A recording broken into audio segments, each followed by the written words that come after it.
I hit record on my end. Just let me know when you need permission. Okay. I don't know if it's asking you anything. I just asked for it. Wait, what was that? Let me turn my notifications off. I can still see them. Okay.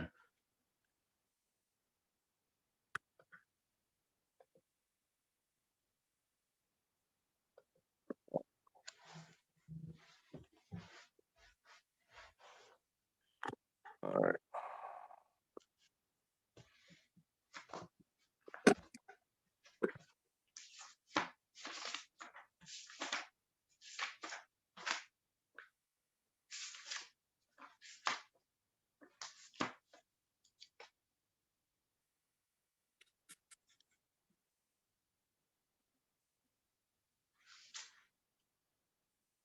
All right, ready when you are, Robert. All right. So do you want to discuss what we discussed originally about just like how you came up with the super gospel in general? I don't think anybody's ever heard that story before, though. Yeah, I mean that's fine. Are we recording? Yeah, go ahead whenever you're ready. Okay. Well, I mean, what first gave me the idea was really just knowing that there was more to the Bible or whatever than we were told. Because again, as a Christian, I was reading the Bible and I kept coming across all these statements to books outside of the Bible. If you want to find out more about this, you can go read it in Book of Josh or or Gad the Seer or various other books. And as I was making my way through the New Testament, of course, I came across Jude, and I came across the attribution to Enoch. Didn't recognize it, so I went back to the link, and it took me back to Genesis instead of the Book of Enoch, and so that didn't seem like a satisfactory answer for that quotation. And so I looked through a few of the scholarly books that I had, and I came across a thing that basically nonchalantly cited from the non-canonical Book of Enoch 1:9, and then moved on as if that was like a satisfactory answer, which it wasn't. So I went down to the library at the time because there wasn't much in the way of there wasn't the internet back in the early 90s, which is when this was.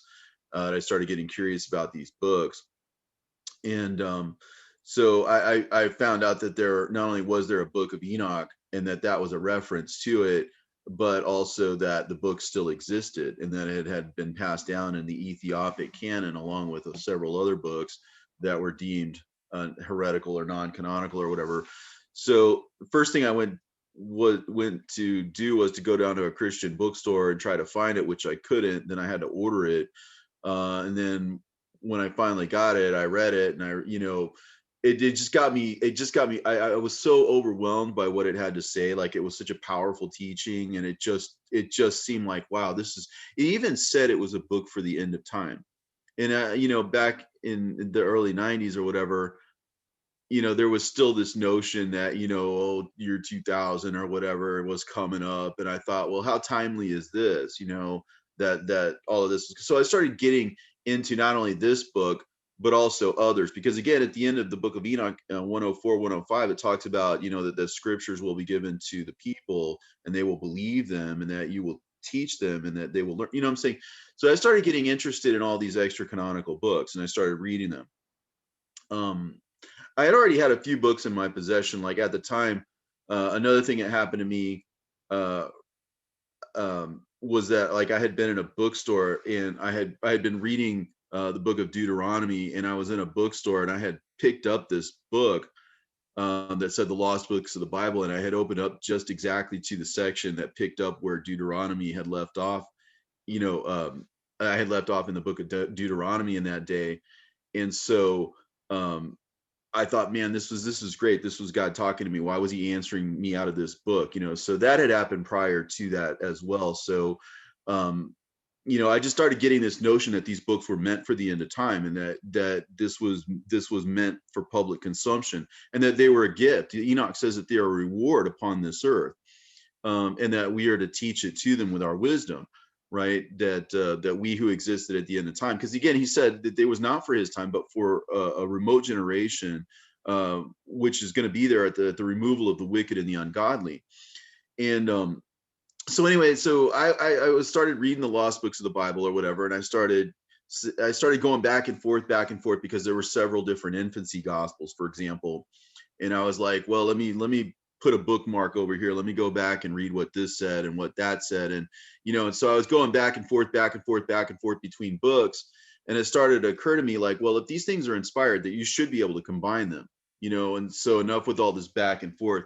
And so like I was telling you before, what I did was I took and made photocopies, because again, this was way before the age of the internet. So you could see how this is from one book, this is from another book, and et cetera. And I started putting them just kind of in a rough order, in a rough semblance of, sequence, just to kind of see if what I saw in book A matched what was in book C, matched what was in book D, or whatever. It just it just started to occur to me that there was this feature among these works, that they were all coming from the same voice, that they were all spoken from the same prophet, that the word was unitary, that there was a property of God's word, that it was unitary. And that really impressed me, because a lot of what scholars and Christians say, like about the quote unquote synoptic gospels, is that they're conflations and accretions of different gospels that came before them, which again, I didn't really have a problem with that. In fact, it sort of bolstered my notion that you could take, like even Luke even admits in his prologue, that many had taken in hand to write these things, that there's tons of these things floating around, and that he had compiled from this source and from another source and from another source. And if that book was canonical, it didn't strike me as particularly odd that a person would take and compile and order narratives in the same way that Luke basically said that he did, or said that he had in his prologue. And I felt like this was just what Luke was doing, and that this led to something that later became canonical. And as a matter of fact, he kept it, he brought it all the way into Acts, which is where he joined in with his own story that he was telling. And so this was very personally significant to him, and that was part of his journey, was after he had become a Christian, after he had whatever, that he felt like he needed to go back and put together the whole narrative of everything that had happened. And thank God that he did, because we have this really broad sense of early Christianity that we just wouldn't have anywhere else if it had not been for him doing that. Right. And I didn't have this grandiose sense at the time that was what quote unquote I was doing. I was just trying to make sense of it and to see if that was the case with these books, because I had already accepted that that was the case with the canonical stuff. Right. So, you mentioned in your previous videos before that something that I say all the time is that Jude was the half brother of Jesus, and he, they were older than even Mary, because they were from his previous marriage where he was widowed. And so it's interesting. You would expect that they would take him seriously, having sat at the dinner table with Jesus and spent time with Jesus, but they don't. And it's very sad, in my opinion, for the church, that not only do they not, give that any, I guess, credence, or say that it, he, they give a lot of credit to Peter. No, I don't mean offense to Peter, but they give a lot of credit to Peter, who denied Christ 3 times. But Jude is aggressively defending Enoch as the righteous scribe, but yet so many people, and I don't know if this is because of ignorance, because there are witchcraft books that are that say Enoch on them, because that's Cain's Enoch. Right. Like that's the firstborn son of Cain, which is the wheat and the tares. Like even you wrote in your books, the Super Gospel, that when Joseph comes back and he finds Mary pregnant, he thinks that what happened to Adam happened to him. So, not to push, the ideology of, the serpent seed, but I'm just saying it is clearly in the scriptures that is what had happened. Even when you read about the patriarchs, it happened. So sorry, go ahead. No, it states that categorically in First John, as well as the Gospel of Philip and several other places. It's heavily implied that that's the case. And I mean, the very fact that it's in the canonical scriptures kind of ices it. The very fact that it says that it's something that is canonical, people should agree on it. Right. Okay, big picture here. Right. If a Christian becomes a Christian through, say, conversion or through some inner calling where they feel like they are led.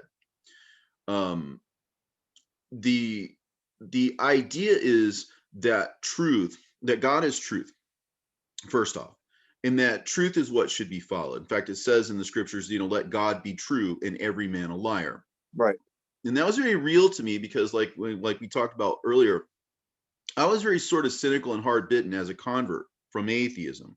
Right. I was always very cynical about Christianity and Christians in general. Now, when I had converted, I had to eat a lot of humble pie because, I was very vociferous and out there about Christianity and atheism, and with my atheism, because Right. partly because of these reasons. One experience I had was when I was in college. I was with a roommate who was a Catholic, and one day he had the only Bible that was in the room, and I was arguing with people, and so I just sort of grabbed his Bible without his permission and started reading through it, trying to get like arguments against these people that I was talking to.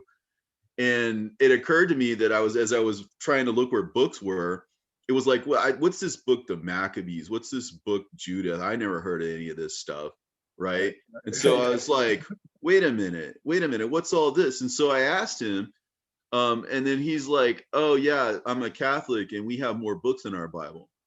And I was just sort of like, are you kidding me? Are you kidding me? There is no such thing as the Bible, right? Where does that come from? How did I go my whole life without hearing this, right? Because, where I grew up, I mean, my immediate environment, my mother was a sort of atheistic and agnostic, whatever. She was very non-committal about it, but she didn't like Christians and Christianity and whatever because various reasons, but people she knew were hypocrites, and she would always judge Christianity by that. And it was easy for me to just listen to her, what she had to say, and yeah, they're like that, I see that, I get that, you know what I'm saying? And so I was sort of very hard bitten at the time. So when I came to Christianity, I thought, okay, first of all, God had led me to this in a very personalistic way. Like I said, there were things that had happened to me that, being a rational person, I thought defied a certain level of rationality. And I thought, oh, well, he's trying to talk to me now, isn't he? He's trying to reach me through something that I would respond to, in my own way or whatever. And so again, when I converted or whatever, when I finally came to the conclusion that there was a God, and this is an interesting story too, because there were other sort of coincidences. I don't mean to get off topic, but No, I can remember my first experience was religion. I had this bus driver. I was riding back and forth to school. I didn't have a car because I didn't have a lot of money. I grew up in a fatherless environment, that kind of thing. So I was like riding the bus or whatever, and our bus driver for years and years was this guy named Michael Alexander, who was not like, I don't know if he was a preacher or not. I never asked him, but all I know is that he preached to us. And we were on the bus, and this was a bit different day and age because this was back in the 1980s, right? Right. When you could talk about anything, it didn't matter. There was no filter on anybody or anything. It was a time when, for better or worse, like it or not, you could say whatever you wanted, and there was no taboo against him speaking to us about religion or whatever. At least none that he seemed worried about. Because he would say, we'd always kind of make fun of him too, because he'd just start talking to us just out of the blue. He's like, whoever says that there is no God, is a fool. And he would say stuff like that to us. And we would always sort of chime back at him like, preach, brother, teach, you know what I'm saying? It was an odd dynamic, but the guy's name was Michael Alexander. And the weird thing was, I was always the very last stop on my bus route. I was always the very last stop. He went to this middle school that was out in front of these apartments that I lived in. And so I would be the last to get off. And so there were times when I just would let everybody get off and I would start arguing with the guy. You know what I'm saying? Yeah. And I never persuaded him, of course, right? But he was like this like Caribbean guy. He was a Black Caribbean preacher kind of guy who had come to America or whatever. He had a very thick sort of Caribbean accent, and he was just very adamant about it. He just was very convicted about it, and I almost felt bad reaming him about it because he seemed like such a sincere kind of guy, right? That I actually cut him a lot of slack, and talked to him like like a real person, Right. just because I had some level of respect for the guy because he really believed what he believed. And anyway, so time passed, and I had another sort of odd coincidence where where uh, where this person that I had known back when I was in middle school, and I had moved around quite a bit, and I called him up just out of the blue one day, and it turned out that the day before he had died, and I spoke to his mother, and she was very upset, and I thought that's very weird. I hadn't talked to this guy in years, and all of a sudden I call him up, and he had died the day before, and I didn't even know why I called him. There just was something just inside of me is like, I remember that number. Let me reach out to him. I wasn't, it just was very random. Did And that did then, that trigger did that trigger something, do you think? Because you being an atheist, maybe were starting to think of life and death, sort of, or was that kind of a play on it, or no, do you think? well, no, it freaked me out. It really did, because Right. even as an atheist, I thought, okay, let's just do the math. Okay, I hadn't talked to him in 2 years. That's like what, 700 days. So that's like maybe 1 in 700 odds or whatever. You know what I'm saying? I was just trying to Right, think about right. it rationally. Yeah. And then I went to his funeral the next day or whatever. And people were saying all kinds of things like, oh, he must have reached out to you, or something must have put it in your spirit or whatever. People were saying that. Yeah. And I was thinking that too. I was like, that's really kind of freaky. You know what I'm saying? For somebody who professed all that, and at the time I was still talking to Michael, you know what I'm saying, from time to time on the bus and everything. So it did kind of freak me out. Right. And when it finally came down to it, one of my first jobs, I was working in the mall, in the Galleria in Houston. And one of the guys that I work with, I kid you not, was a preacher, a black preacher from the Caribbean named Michael Alexander. Wow. And that freaked me out. That was like, oh my God, you got to be kidding me, right? Because it was just slapping me in the face, Right. and as a rational person, I thought, there's no way, this is impossible, right? And so I finally started like talking to the guy, and we talked about all the same stuff that the other Michael Alexander and I had talked about. You know what I'm saying? And they were like in vast agreement. And then he started telling me, listen, you got to bend your knee. You got to eat a little humble pie. You know what I'm saying? He was telling me that I needed to change on the, you know what I'm saying? And Yep. I felt like, you know what? I give up, and those are just a couple of examples. You know what I'm Sure. saying? There were tons of other things I could go on about, and I thought, well, okay. They had always told me that God would meet us where we were. And he's very personalistic, and he's very, he treated us all, like he knew us all, and he's, what I'm saying. And so I Yeah. thought this was a very common thing. This must be what people talked about when they talked about their conversion experience. It always seemed like, yeah, this is what people mean when they say that God works in your life. And you know what I'm saying? So it seemed very real to me at the time. So I was very like sincere type Christian. I came into this like really believing it at that point, Right. because he had overcome, let's say, all of my objections, you know what I'm saying, Right. about it, my rational objections. And so I started getting involved with the church, and reading the Bible and everything. I started reading the Bible, and like I said, I started coming across all of these statements that referred to books outside of the Bible, and it sort of kept going through my mind because of the experience I had with my roommate, where I had been broadsided with this knowledge that I thought everybody should know this, right? Why doesn't everybody in the world know this? Like, you could go up to people and say, did you know that there's different canons? And yeah, some of them will know, but a lot of people might be 20, 30, 40 years old, and they might not even know, like, what do you Right. mean? What Right. I thought a Catholic was a Catholic and a Baptist was a Baptist, and whatever, I'm saying, like, as if they all had the Bible. In fact, when they say the Bible, it almost sounds like there is nothing else. There is this, and that's it. You know Yeah. what I'm saying? When people say Exactly. that. So like psychologically, you think it's just one thing. But it started dawning on me that, well, nobody's quoting from this book over here, and we don't have it anymore. Why did they throw it out? Why did they get rid of it? Why can't I go read this again? You know what Yeah. I'm saying? And it kind of made me mad. And when I finally got all the way to Jude, and there was that extra canonical reference, there was something I could go read. There was Right. something I looked into it, and there was something I could go look into. Right. And so I was excited. I was like, wow, this is great. So I'm going to go and I'm going to look into what this book had to say.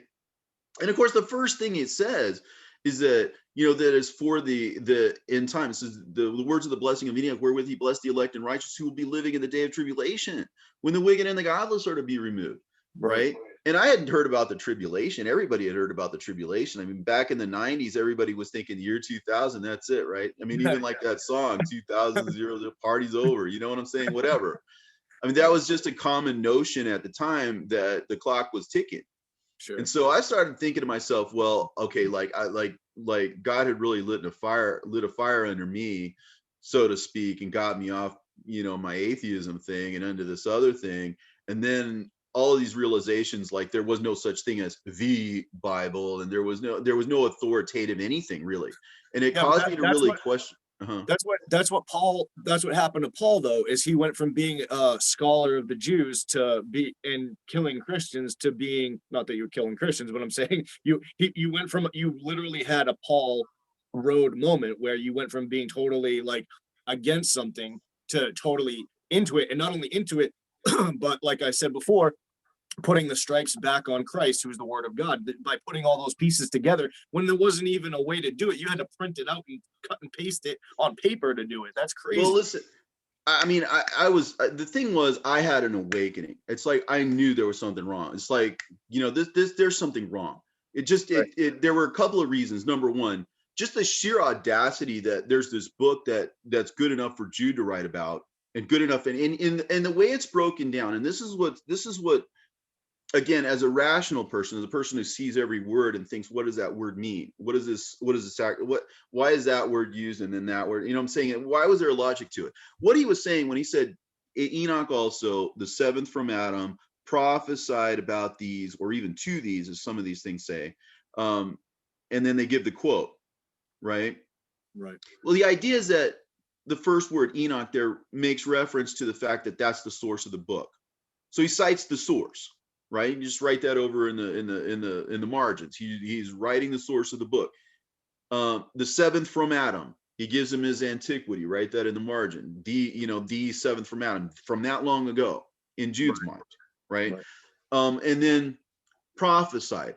Hello, prophet. He's a prophet. Right. Yeah. Write that in the margins. So we have the source. We have the antiquity. We have the title that he is a prophet. And they have the quote, which matches the quote that's over here in the book of Enoch that I was reading, that made it all the way to my day. Now, if this book says that it's for the end times, and there it is at the end times, and there you have in the canonical readings, the one that everybody's supposed to agree is truth, you have just a series of facts. I'm citing you the source. I'm giving you its antiquity. I'm telling you that it's prophetic. And look, you can check and see this is the one I'm talking about. Right. Right. Why does he answer all of those questions just in rapid succession? That is a way to get that book back into Christendom and into the world. That is an open door. And I knew that immediately. I thought, oh my God. And this was way back in the early 90s, that I just realized that this was true. So like I said, it happened kind of almost all of a sudden to where I was like leaning towards it, thinking about it, to where it just dawned on me that Christianity had to be wrong the way that it was. It had to be. There's something fundamentally. You must have felt like you found buried treasure in a sense, which fulfilled all those metaphors and the parables in the Bible, though, because nobody else had that info at the time. I don't know anyone, even if you go back in time, there's nobody that was talking about that. And even to this day, you sort of sparked something that's kind of, opened up the gates, if you will, because and I know you're a humble person, so I'm not saying this to, build you up or, make your head swell or anything. I'm just saying it's true, because if you look back, there was nothing that has been made like this. There is nothing else that is the same as the super gospel. There's nothing that combines it all like that. And even for instance, we call ourselves born again Christians. How do we have that born again word? It's from Nicodemus. So Nicodemus, that whole story of Jesus going to the underworld fulfills Revelation 1:18, which where did Jesus get the keys of hell and death? Why did he have to come here and die on the cross for us to get the freedom of hell and death? And it also fulfills the prophecy of the 5,500 years that he gave to Adam when he was dying, and Seth and Eve went to the garden to get the ointment to heal him. So it fulfills multiple prophecies in one book, and nobody has that. You know what I'm saying? You put it all for everybody to read it at once, and then did the audio, then did the voices for all the characters. I mean, it's ridiculous, Robert. It's ridiculous. I'm just saying, there's nothing out there like that. Well, again, it's the whole thing was look. The whole thing was like I was showing you before. It all started out as as just me trying to see how far this would go, and then I would just keep going, right? Right. You know, I would follow this path until it led to some kind of major problem, this major contradiction, you know, something. I thought surely if this thing were false, it would fail, Right. right? I thought surely I'd run into something that made it impossible for me to continue. But I never really ran into it. That isn't to say that there aren't some rough patches, but if you think about it, I try to weigh things on an equal balance. Right. If somebody says over here in the canonical books, we have difficulties with numbers, one angel versus two angels, or we have discrepancies of that sort, right? If that's acceptable with the canonical stuff, then those similar kinds of issues have to be acceptable with the apocryphal stuff, right? Yep. Because he doesn't want us holding different weights and different measures. No righteous God would do that. You know, no God of truth would want us to hold a double standard, right? And so I would just try to find the marriage, if you will. It can be this and that. You know what I'm saying? It doesn't have to be this or that.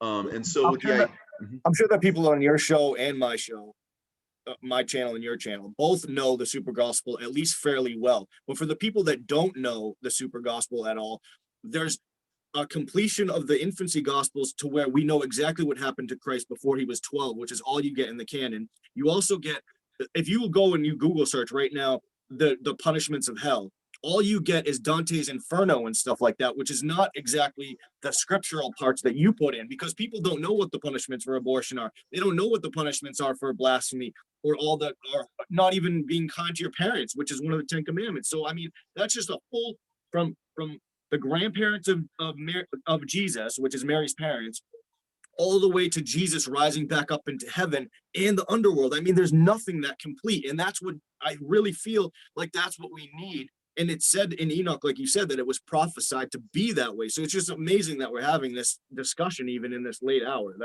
It's just nuts. Well, it's amazing that it's left to us, but if you think about it, you go back to Enoch, what it says, that it's a book not for his generation, but for a remote one. It says that which is for to come concerning the elect, right? It's for a time in the future. Time has taught me a lot of things. Getting into the word has taught me a lot of things. You know, I'm like I said, I'm sort of private, introverted by nature. I'm sort of happy just going around in my own circles and finding things, but that's worked for me. I've sought and I have found, you know, and for me, I share everything that I know to the best of my ability. I take something and I try to see it as clearly as I possibly can, and then I try to put things next to each other that belong next to each other. And just something about me wants to find the commonalities, and something about it says that it's all unitary, the unitary knowledge. And a lot of things started to happen as I was doing this. Like I started understanding things, like understanding parables. Like things would just, I hate to say pop into my head. I would just be or put two and two together, but just I would come to realizations. I would just know things like I would just understand keys and things that unlock the scriptures, because I just listened to them and listened to them and listened to them. And I went over these texts over and over and over again. And as that started to happen, my eyes started to open about a lot of things, knowing the mystery, because this is a key that unlocks pretty much every door. I know it This happened this to me this too. key. It happened by listening to your work. It happened to me too, especially with the two stones when Satan's tempting Jesus, and he says, Mhm. take these two stones and make them bread. And then you realize that the two stones are like the Old and New Testament. But Jesus said, man does not live on bread alone, but by every word that comes from the mouth of God. So he's telling Satan, I'm not doing this right now. You're going to have to wait, and I'm going to allow it to be for a time in the future, like Enoch said, where Mhm. the elect and righteous will understand all these things and preach it to the world, basically. And there's more people now alive than never have been. So it's really for our time. Well, it's everything that it says about it. It's lost and found. It's Right. old and new, right? These are not paradoxical. The scriptures themselves are old, but they're new to us, and they're also understood in a new way. The thing about the keys was that was something that I started with the God with. Well, I started kind of piecing together the gospel at about the same time that I put together what I call the guidebook for the elect. It was a series of several Yeah, I love that series. treatises that I was writing at the time. Again, this was before I had a computer, and what I did was I had a typewriter set up on my counter, and I just sort of walked around, and every once in a while I'd go back to my typewriter and I'd write something out. Wow. And it just the way that for those of you who don't know what that is, that was like where I sort of came across what I call the Peter principle, recognizing that everything is parabolic. Even the narratives of the scriptures contain parabolic meanings and parabolic understandings, and that whatever it was saying on the level of the physical, it meant something else on the level of the parable, like what you were talking about earlier with the Acts of John. I had intuited, before I ever read the Acts of John, I had intuited that not only was Jesus the Word of God, or the Logos, Yeah. but that his death on the cross was symbolic of the death of the Logos, and that his being buried underneath the earth, let's say, was parabolically related to the idea that the earthly terms cover up a heavenly meaning, so to speak, that the Logos is in effect covered by the earth. It means that the level of the flesh, or the veneer of the flesh, or whatever, is the thing that blinds us to the spiritual nature that lies within it. So that his death as a human was real, but it carried with it the notion of the death of the Logos, that the burial of the human was real, and the resurrection of the human was real. But the reason why he had to do those things was because the Logos was also going to spiritually die. Like even the Bible talks about in Revelation that I will kill the children of Jezebel with death. Right? Yeah. That sounds redundant. Like, I'm going to kill you with death. What do you mean? Are you killing me that's dead? Because he's speaking metaphorically. Death is a state of not knowing. Life is the state of knowing. There's this tremendous duality, and this is what I love about like the Gospel of Thomas. And sorry if I'm rambling. All of this stuff relates to all of this other stuff. You can't almost help but ramble. The idea that because it all is the same keys, it's all the same codes. You see about life and death. Life is spiritual life. Death is spiritual death. You have the physical level and you have the spiritual level. So every time you see a physical blindness, there's a spiritual blindness, is what is essentially meant. Whenever there's a physical deafness, there is a spiritual deafness that is meant. And that's one of the easiest keys in the whole world to learn. You could unlock the whole Bible just knowing that one thing. When Jesus, or Yeshua, the physical man, opens up somebody's physical eyes, then that means that the Logos, which is the meaning that's ascribed to the man, is opening up this person's spiritual eyes. And so that man is elevated from just a man to representing all men, or all of mankind. This is so, in other words, it's not isolated to him just doing one thing to one person or a series of people. It's about what he's going to do to us in our spiritual state. He's going to bring us from death to life. Now, when he says that he killed the children of Jezebel with death, it means that the entire church age was dead. Like what I was just telling you about before. Like, why do people nitpick over things like canon or denominations when they're all wrong, when they're all demonstrably wrong? You could pick and choose and say, maybe out of all this, maybe one is legit, but you can't even do that.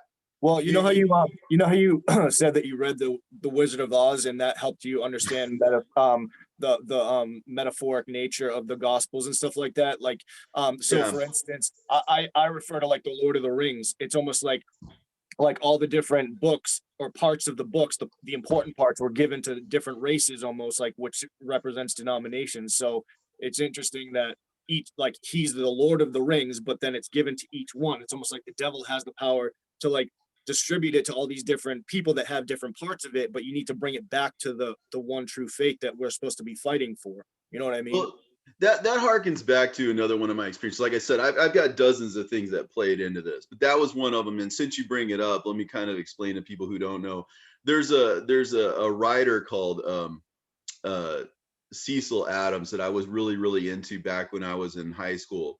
And he was a writer for the Chicago Reader, and he would answer just the most bizarre and off the wall questions that people would get him. He seemed like the kind of person who just knew everything, right? And so I was fascinated to read his little articles. But he put out these series of books called The Straight Dope. That was the name of his column, was The Straight Dope with Cecil Adams or whatever. And Yeah. one of these chapters in one of these books was about the Wizard of Oz as an allegory. Yeah. And somebody who was in high school at the time, I was reading literature, but I was reading things like, Shakespeare and Pride and Prejudice and whatever, but it was interesting to me to read something that was allegorical, because I hadn't read anything like that in school anyway, at least as far as I knew, that was purely allegorical.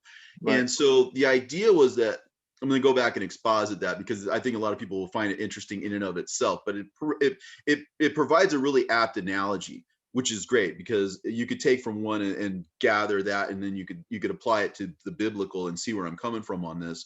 But the Right. idea was that, okay, everybody knows the story of the Wizard of Oz, but okay, so let's just start with the characters. Okay, so each particular character in the Wizard of Oz, according to this theory anyway, and a little bit of background too, is written by this guy named L. Frank Baum, who was a quote unquote progressive living back in the 1890s. And it was an allegory supposedly about the idea that if you, instead of having the gold standard, you had the silver standard, because there's more silver than there is gold, right? That would just magnify the amount of wealth that we had in our coffers. That would make money and wealth more readily available, and that because he was progressive or whatever, the idea was that more wealth for everybody meant that everybody would do better. And so the idea is he had this political bent to him when he wrote these children's stories. So he couched all of these political ideas into a children's story, what amounted to a children's story. But in a way, it was a little bit subversive. But anyway, again, to make a long story short, or try, the idea was that you had different characters. You had the Cowardly Lion, you had Dorothy, of course, you had the Tin Man, and you had the Scarecrow, and you had the Wizard, and the different places, like for example, the Emerald City or whatever. So what this all broke down to was, okay, Dorothy kind of represented Americans or whatever in general. She was on a journey, let's say, from Kansas to Oz, which metaphorically, allegorically, was supposed to be Washington, D.C. That was where El Presidente lived or whatever. That was where the wizard lived, right? The idea was the wizard was the president, that Oz was Washington, D.C., that Dorothy was just your average American citizen or whatever, trying to make it through the journey or whatever, through life or whatever. And that when she gets to I should say Oz is a metaphor for America, and the Emerald City is Washington, D.C. specifically. Right. But that the idea was that she was led to follow, quote unquote, the yellow brick road, right, which represented the gold standard. And all of these munchkins, or mental midgets, in other words, were the ones who were promoting the gold standard, right? The idea that everybody told her the same thing, and everybody told her, look, just follow it, just follow it, just follow it, or whatever. And the idea was that in the movie, they had made her slippers into ruby slippers. And this is what throws a monkey wrench into people's everyday understanding of it. In the book, her shoes were silver, right? And so the idea was that this was a metaphor about the silver slippers, right, being the silver standard, right, and the yellow brick road being the gold standard, right? And so the idea was that the whole time she's walking the yellow brick road or whatever, the answer is right there at her feet, that she has the silver at her feet, that's the real key, right? And all she had to do was, click her heels or whatever, and she had it all along or whatever. That's supposed to be the political allegorical meaning of it. And all along the way, she meets different people and different obstacles, such as the Scarecrow, representing the American farmer. And the American farmer was thought of as being kind of dumb. Some progressives these days still consider the farmers to be kind of dumb when they're not. They're the ones who do have a brain. They know what it takes to, you know, farm and to perform agriculture. And it's not easy, and it's not for people who aren't smart. You know what Right. I'm saying?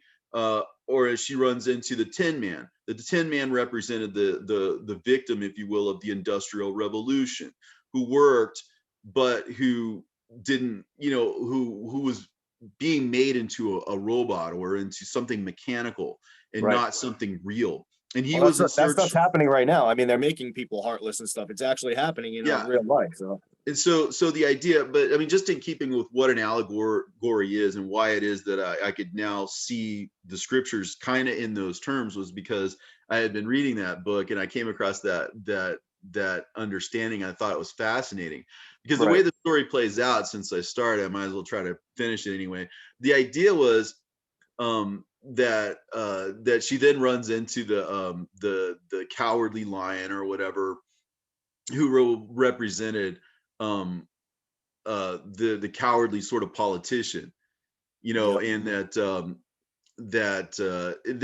the explanation was, I think, that was specific to William Jennings Bryan, who was a you know, a figure at the time who was a populist, I believe, but somebody who really did have courage in the end or whatever. You know, just the idea that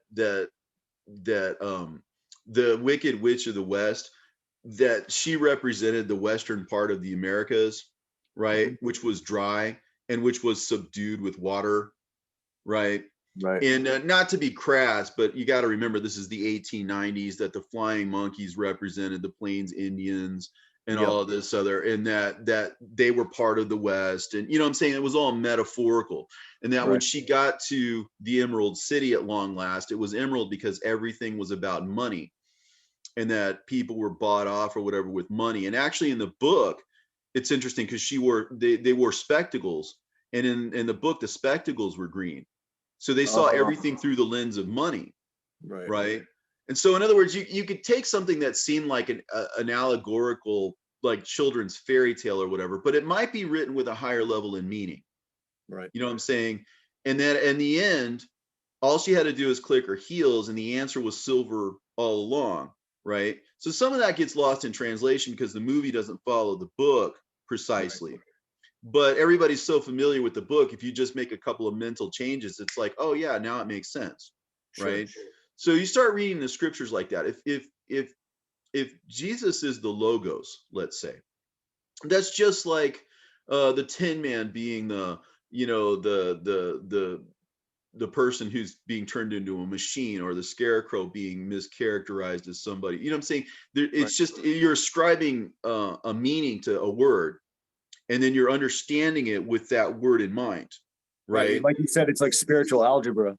Yeah, it's like algebraic. Yeah, if X is this, then Y is that. You know what I'm saying? And you work these things out because it's algebraic. And now what I feel like I'm able to bring to people, and what I Mhm. hope I'm bringing to people, is the notion that you can see beyond the surface level of everything, that there is a deeper, far more important meaning in everything that you're reading, and that it pertains to our time, and that it's also there for us at the end as a gift, Right. Right. Jesus said that. as a tool, Right. if you will, to take off these blinders that we have, that we believe in the teachings that are rooted in Christianity.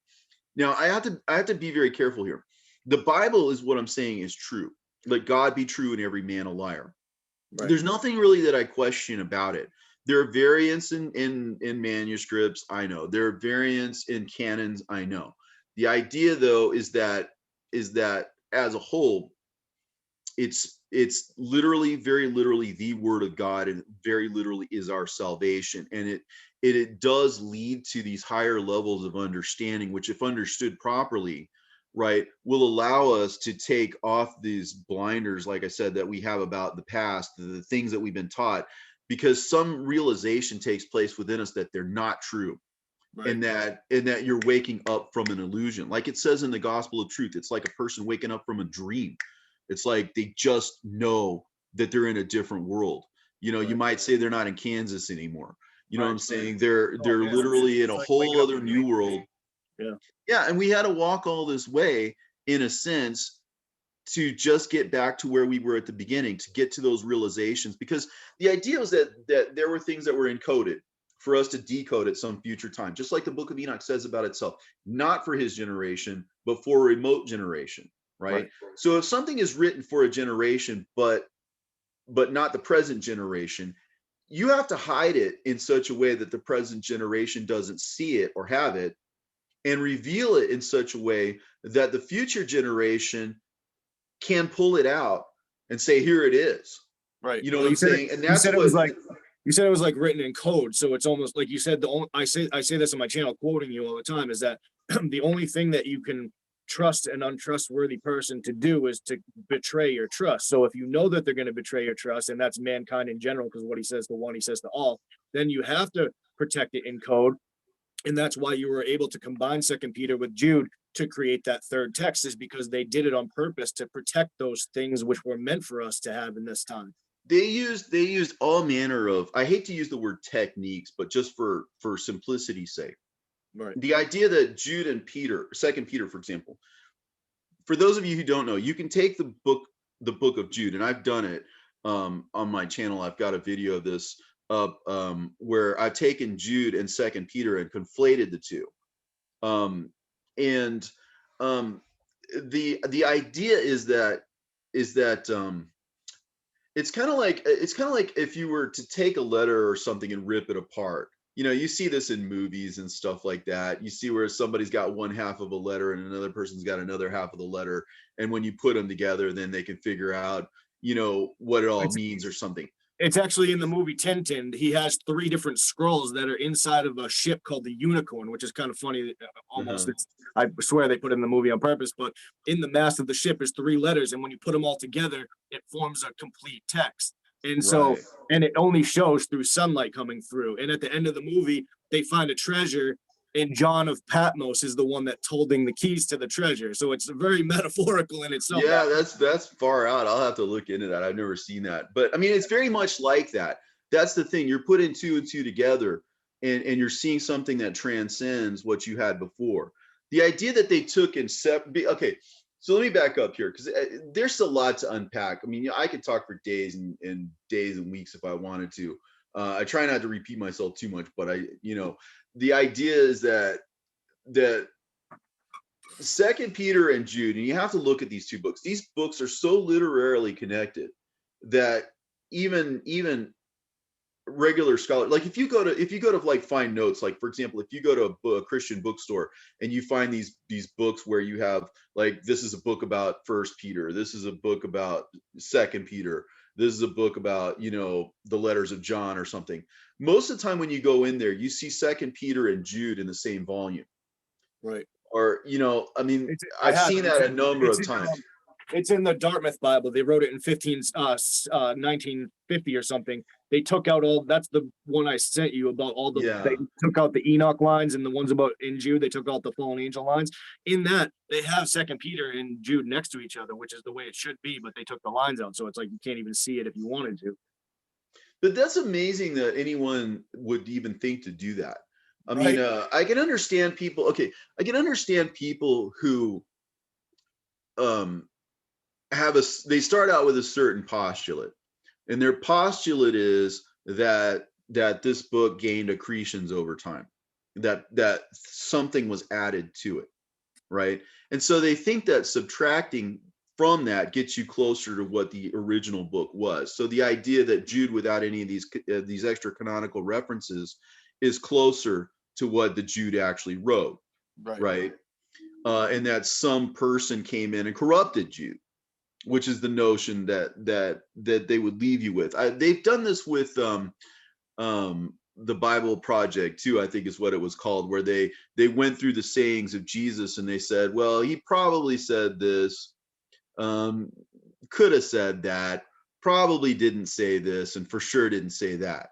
You know what I'm saying? They color coded it so that a person reading it. They should probably be careful with that, because Revelation says the people that do that get the plagues of Egypt or whatever, you know, like, you know. So well, but I'm just saying, they start with this certain postulate that God's word is been tampered with or misrepresents. So that's not where I'm coming from at all. And most people who I believe are simple Christians with the mind of a child aren't Right. going to come at you with the notion that that there are all these additions and that they're false. My thought is that um, there are probably additions in the sense that, like, for example, you have the Alexandrian texts, and then you have the Textus Receptus, for example, and there's a ton more verses in the Textus Receptus than there are in the Alexandrian manuscripts. Right. And people will insist that the Alexandrian manuscripts are the older of the two, and that the what we base the King James on, for example, the Textus Receptus, for example, is full of accretions and other kinds of insertions and whatnot. Right. Those kinds of things, this is one of those chicken or egg kind of things, you got to look at. I think even if there were accretions or whatever, they probably came from reliable sources that were being lost and brought over, because like example, you take Matthew and you take Luke and you put them together, and sometimes you'll get places where Matthew says this but Luke doesn't, or Luke says this but Matthew doesn't. You know what I'm Right. saying? There's a Like, little they're the holidays, overlapping.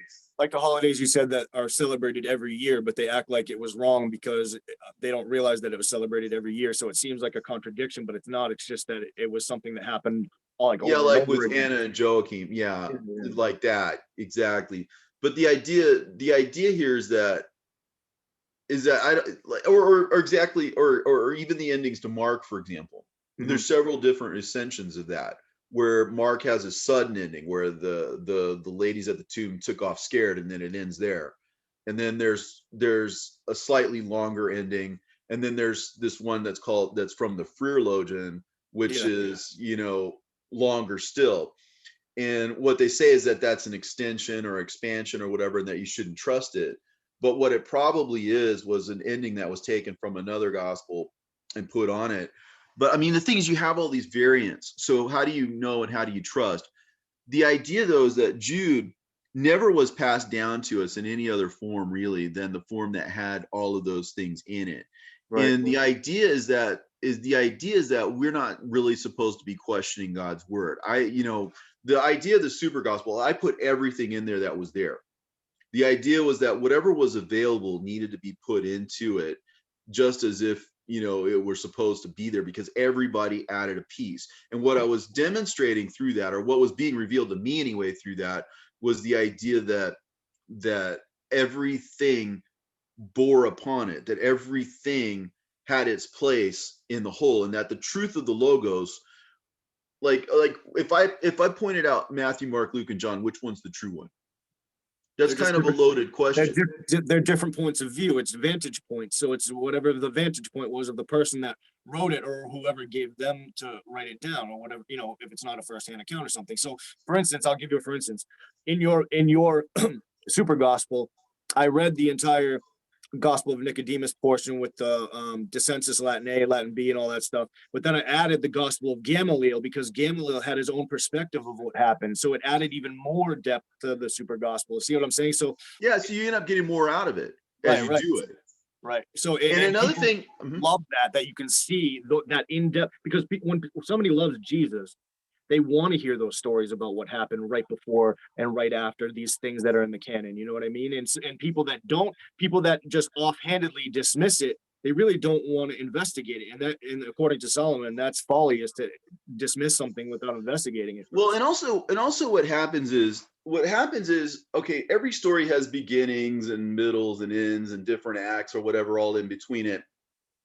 What would happen was a story would bring up a theme or a storyline, and another book would carry on the theme or carry on the storyline, and then another book would carry on the theme and then carry on the storyline, such that by the time you got to the end, you had this person over here referring to what this person over here said in a way that makes sense when you read it all in a linear fashion.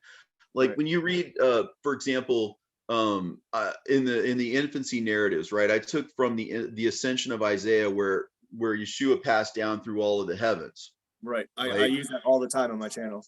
Yeah. And the idea was, okay, so you had this whole continuation where the heavens froze. That was from one source. He comes down from heaven. That's another source. And in that entire section, there's got to be 14, 15 different references. I haven't counted them out, but that's a combination of a whole bunch of different sources. And there's Right. probably sources that could be added into it. I didn't want to make this thing super bloated, but I used everything that I had at the time, or everything I could find at the time, to do it. And it's Right. something that could be probably infinitely expanded as we find more text or whatever. But the idea was that even though it came from all these sources, everybody added a piece, and their piece fit the other Right. pieces. It made sense. That's what's freaky, is that it all fits. And if you read it without the glossary, you would never Mhm. know it's not all combined different pieces. You know what I'm So saying? it's a different, yeah. So it's a different way of knowing, I guess, is what I'm saying. The common way of knowing is that you go to a church and you learn from your pastors and you learn from your leaders and stuff. But like I said before, I had awakened. I had come to this realization that there was nothing that they could really teach me about the path that I was on. Right. There was nothing that, and this was really nothing against them, but it's the old blind leading the blind thing. You know, why am I going to bend the knee to some tradition or some church or something that's going to tell me this, that, and the other, when I already know there's things that are very fundamental that they're wrong about. Right. Well, it's, you Things that said are it's very direct. fundamentally wrong. You And that's said the it's idea. direct revelation. Like you said, by doing this, it was direct revelation. It wasn't going through a person. It was going right to God, which is the word of God, which is what you It, did. it is, and it continues to be. That's the thing. It's the proverbial gift that keeps on giving. It just goes on and on and on and on and on. Right. And once You you know, find like I it, said, you want to give it to other people, because it's that brotherhood and sisterhood that you mentioned with Carol, is that you want to give it to other people because it's a treasure that they're like, you're lending it out at interest, that parable. You know what I'm saying? Matthew 13:33. well, It's the three parts. So let's just pull it out a little bit. I yeah. very rarely, I don't like to speak in particulars, not necessarily because I have any reticence about um, going after the guilty, so to speak. Yeah, But I no, don't I say really. that on my channel. I say that all the time on my channel. Robert does not like to pinpoint against a certain group of people. So it's not doing that, but go ahead with what you're going to say. Well, I mean, the thing is, they're all wrong, first off. So it's kind of like when it says in Romans, we're all convicted, right? There's no one righteous, not anyone, but it's so because no one is righteous that he can forgive everybody. That, in other words, nobody was right and everybody was wrong, and therefore it is grace to all, and nobody can boast, right? And the Right. idea is that if any one of these denominations had quote unquote been right, not that they could have been, but just the idea that they would have had some ability to boast, like, oh, I was right, or I was closer to the truth than you were, or whatever, when Right. in fact they weren't, so that everybody would have to just get off it and then come on to this other understanding, because that is what is in reserve for us at the end of time. Now, what one of the questions I've been asking all these years, because I've been going at this for a long time, because when I say early 90s, all the way up to like about 1997, 98, which is when I finished the preliminary version of the Super Gospel, which I was then calling Living Jesus, Living Legend, but I was trying to Yep. also get it published, and they didn't like that for whatever reason. So I changed it. But anyway, that being said, then I had done the guidebook for the elect, and I had come across the idea that you could take Jude and Second Peter and combine them. I came across the idea that that Peter represented the church, and all of the different players like James and John and all, they had spiritual significance, just like Jesus did as the Logos or whatever. And then I was able to find that in a non-canonical book, the secret book of James. I was able to use that exact same principle. So what I was saying was, here in the canonical gospels you can see it, and here's one over here which is non-canonical, and if you use the same keys, it translates exactly the same way. It points to children, which are the elect, like it Right. says in the gospel of truth, because again, it's a unitary thought. Like if you read in the gospel of truth, it's all about the unity of the thought, the Right. unity. The idea is that if you're able to take all of these gospels and put them together, and it forms a unitary gospel, Right. a harmony of the gospel. You know, the idea is not that it's mine or anyone's in particular. It's just that it's like, if you're sequencing things, this goes here, this goes here, this goes here. You have to sequence them a certain way. If you're ordering ideas, this goes here, this goes here, this goes here. You have to order them a certain way.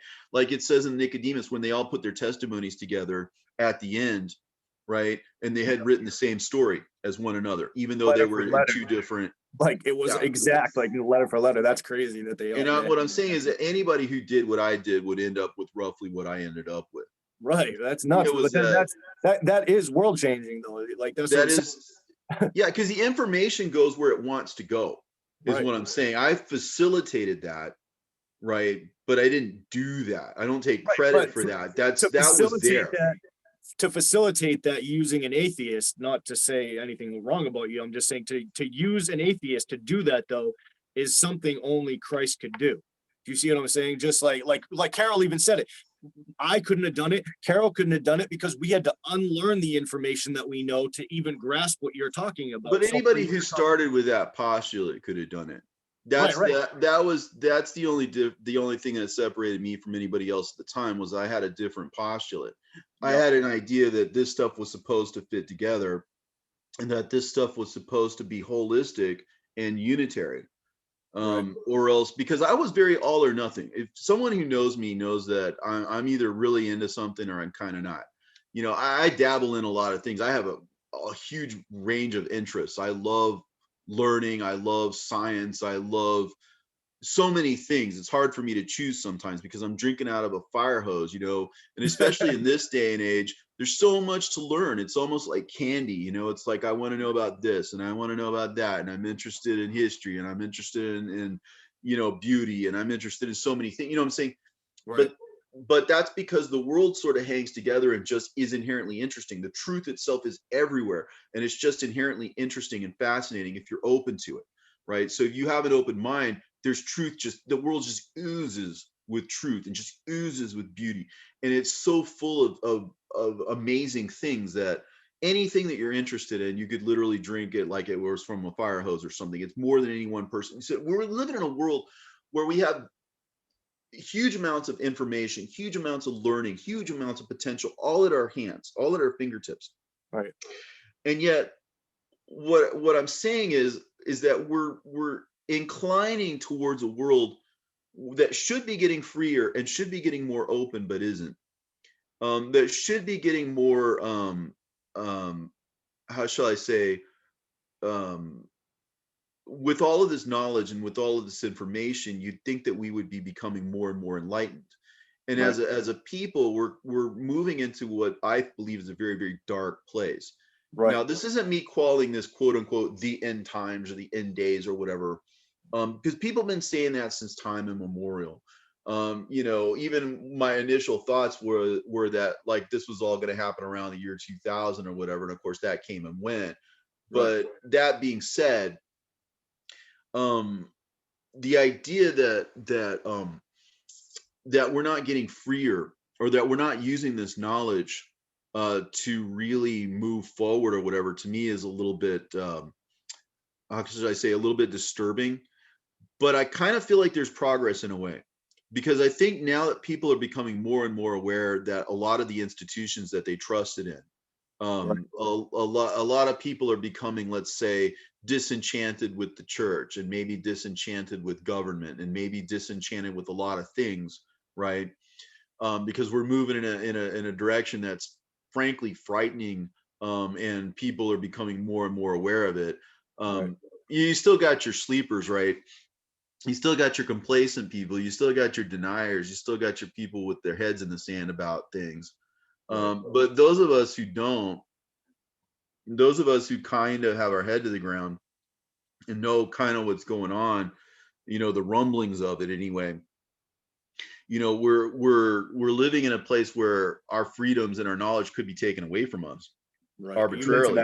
You mentioned that a long time ago that we could move to that place, and you also mentioned that in a sense it needs to get super dark for the light of the Lord to come out. So, and I think we're Well, getting again, when close. he descended into Hades, right? Yeah, And that's metaphoric space too. I don't want to get too far into that, but sure, sure. this is metaphoric space. All of this is metaphoric space. The underground, the underworld, that also is with reference to the human condition, the age, so to speak, Yep, where we are in darkness. And when he descended, they were asking what time was it? It was at midnight, yep, right? Which denotes the very darkest time that the light breaks forth, right? And so as we're approaching darkness, this is really what the word indicates, the time in which the truth will be made known, and that the logos, if you will shine forth in the underworld. Those of us who are kept underneath the earth, so to speak, that is to say, in the metaphorical sense, we are held in by the metaphorical chains of our sins, and in the darkness of our world, and in the darkness of our understanding, and in the darkness of our hearts, and in the darkness of not having people to teach us the truth. And once the prophets started talking, I saw this light, and they start witnessing. Right. That's metaphorical space. That's saying, listen, the prophets are going to start talking to us.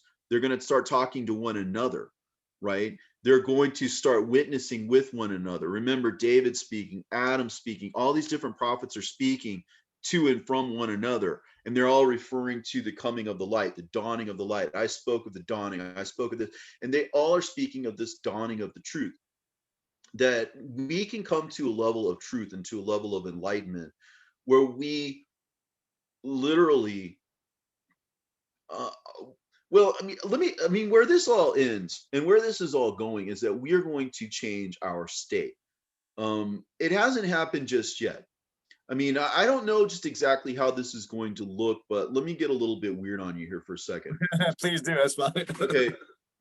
Well, okay, because when you add it all up, like I don't know if you watched the Revelation series. I left off in the next to the last chapter. I'll probably finish that sometime myself. I've Carol seen wants I've to seen do it. it with I've me. seen it 5 or 6. I've done the whole But series 5 or the 6 times. idea is that when we started getting towards the end, it started talking about our angelic natures, Yeah, how we are Stephen. going to be like the angels.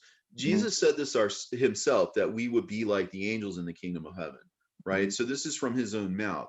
The idea that and it speaks about this in the Gospel of Philip and various other places, but most notably was with Stephen, who, as a man, as a human being, was beginning to enter into an angelic state where he was he was displaying an angelic nature.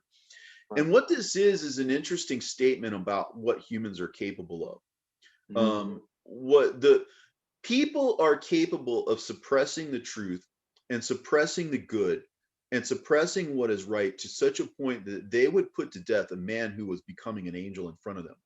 Right. So when you really talk about what is depravity, when you talk about the depravity of man, like for example, what I was saying before, um, when I was a little bit younger, I don't think I had I had a level of cynicism of people, but I Mhm. don't think I realized the darkness and the depravity of it really up until just now. I would say the last few years have really opened even my eyes to just how dark and depraved human beings are and can be. Right. Me too. And I Yeah. think that's true of a lot of people. A lot of people were like, people couldn't do that. People couldn't lie like that. Oh yeah, people can lie like that. Yeah. People wouldn't do something so evil. Oh yeah, people do things that are pretty darn evil. Right. And so it's become real. Like I used to think it was a little bit far-fetched that someone who had raised the dead, who had healed the ill, brought sight to the blind, or whatever, could be railroaded like that in front of the very people that he healed in front of. The Right. very people that, I'm saying, I thought as a young Christian, how is that people could be so evil? It almost didn't even seem possible, because if back in the day, again, the information venues through which we had information, were pretty limited, and most of what you would learn was through official sources. So it was hard to get counterpoints and to get Yeah. a You notion said of what was really happening behind the scenes. So you had the illusion that things weren't as bad as they were. Well, you said Christians don't have any free material for other Christians to work off of, so it's very difficult because everything has to be copyrighted and make money off of it. And that's why I love that Yeah. your stuff is free on the So website. yeah, It's so nice to and have. yeah, and yeah, that needed to happen. And again, for some of the Gnostic Gospels anyway, there's a site called thegospels.net, which has some of like Thomas and Philip and various other gospels that you can use. So I recommend using them so you don't get copyright strikes or whatever. People need to produce works. Right. It talks about works and stuff. But where I was going with that whole idea was that, yeah, people are that evil. People are that dark. Yeah, you could turn people literally against Jesus Christ, Right. right? You literally can do that. Someone such as Paul, well, who was Saul at the time, he identified as Saul. was able to look at Stephen, Saint Stephen, who had the face of an angel, who was looking up into the sky and could literally see the Son at the right hand of the Father, right? That someone who was manifesting their angelic nature, which is our future state, Right. right? Someone who was entering into the state that Jesus promised us, that we would be like angels, right? Like it says in the Ascension of Isaiah, where it says that on that day our spirits will be turned upwards, right? So the idea is that we are going to become angelic at some point. I So don't know if it's going to can I happen just immediate. Uh-huh. can I interrupt you because I've always wanted to ask you this question. I for some reason this word sticks in my head, but you say there's a mechanism that will happen. Is this the mechanism? Is the angelic state, do you think? Like because before you answer, let me just say this one thing is that I started having prophetic dreams when my house burned down a couple of years ago, and I've had my own dreams, and many other people have had dreams where in the end times somehow people will become, like you're saying, angelic state. They'll be so bright, and either people will be driven off by them because they're so evil, or they will flock to them to learn about the gospels. And I don't know if that's what you're referring to, but I'm just saying I've heard that. So I don't want to get off on a tangent about dreams, but I'm just saying, is that the Well, mechanism thing? well, I think what happened to Stephen is an object lesson, because here was a person who was literally in a transcendent state, and people still killed him. Right. That's a warning. That's telling us, look, people are capable of that. That is a harsh reality. But there really is, and I don't mean to sound overly cynical, because this isn't going to be that way for everybody. But Right. the institutions that exist aren't going to accept this. I'm Right. sure of that. I don't mean to be a naysayer, but I'm very sure. Well, I mean, almost by definition. I mean, if you're quote unquote with the church, right? As long as you continue to remain within that structure, you're going to defend that structure. As Well, long as you continue it'll to be like a remain within that. it'll be like a second Inquisition almost, because those people that were killed during the Inquisition, some of them had direct revelation with God. They were hearing from God, They'll and that's why they'll they were killed. if So they'll put Jesus if they'll put Jesus to death, if they'll put an angel, to death, right. right? They'll put you to death. There's no question about it. So I mean, it's very sobering to think. But to your point, some people will be. I think. I mean, how can I put it? What would happen if a person who was of the truth saw that? They would be inclined to believe it, I would think. Right. When he was healing all over the place, his reputation got around. People came from all over the place, and he healed them all. He took his time. Right. He spent time with the people. Um, but at the end of the day, a lot of those people turned against him because Yep. he wasn't what they wanted. He wasn't what they expected. They wanted And like it just a depends on warrior. what you want out of life. If Yeah. you're the kind of person who wants this world, if you want your place in the church, if you want your place in the government, if you want your place in the economy, if you want your place in this more than you want the kingdom of God, this is bad news for you. Yep. You know what I'm saying? And people who love power will do anything to hold on to it. People who want the authority and want the accolades and have that vanity within themselves, have that alternate nature within themselves. Because again, there's Cain's seed and there's the seed of Adam. Right. They're different.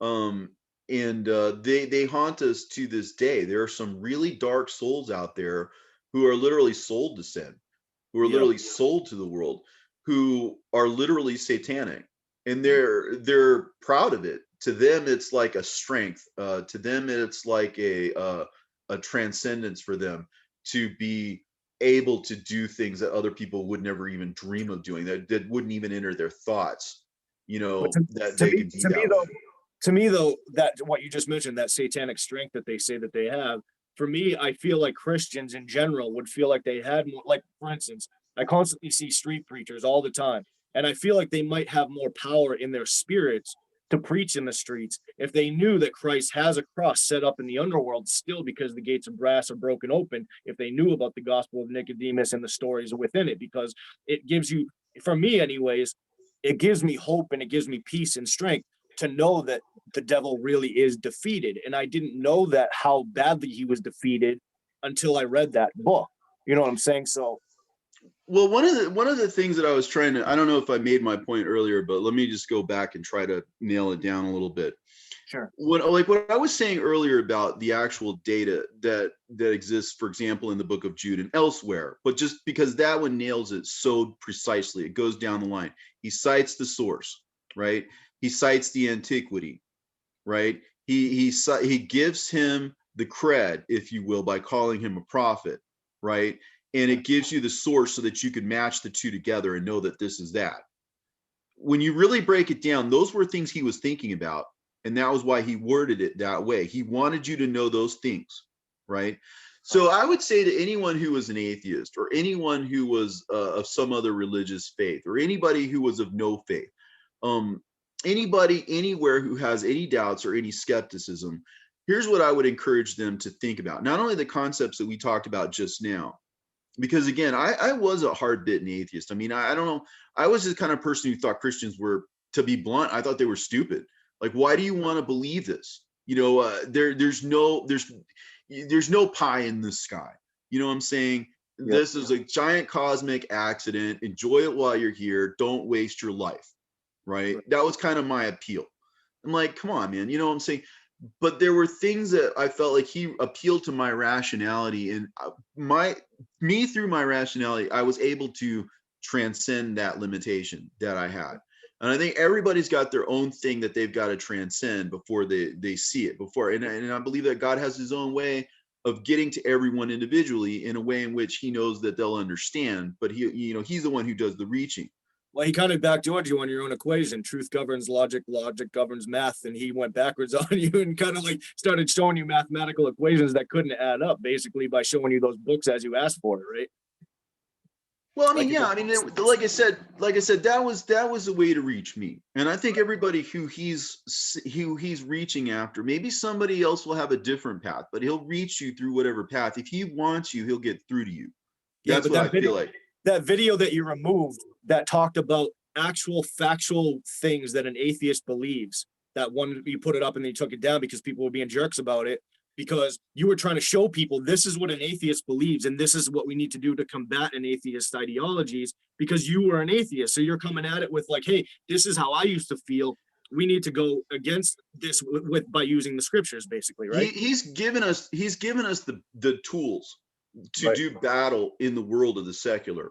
He's given us the tools that we need to overcome this world. This is what I'm telling you. The idea is that it doesn't matter where you're coming from. Like, if you just took what I just said right now, right, and see it on a literary level, not necessarily as a believer, right? And this is why I use commonplace terms that I know it drives people up the wall. I say Jesus Christ because that's the name that everybody knows. And I'm speaking to people everywhere. I'm not demanding that they see things exactly the way I do. I'm trying to reach them where they are. And that's my intent.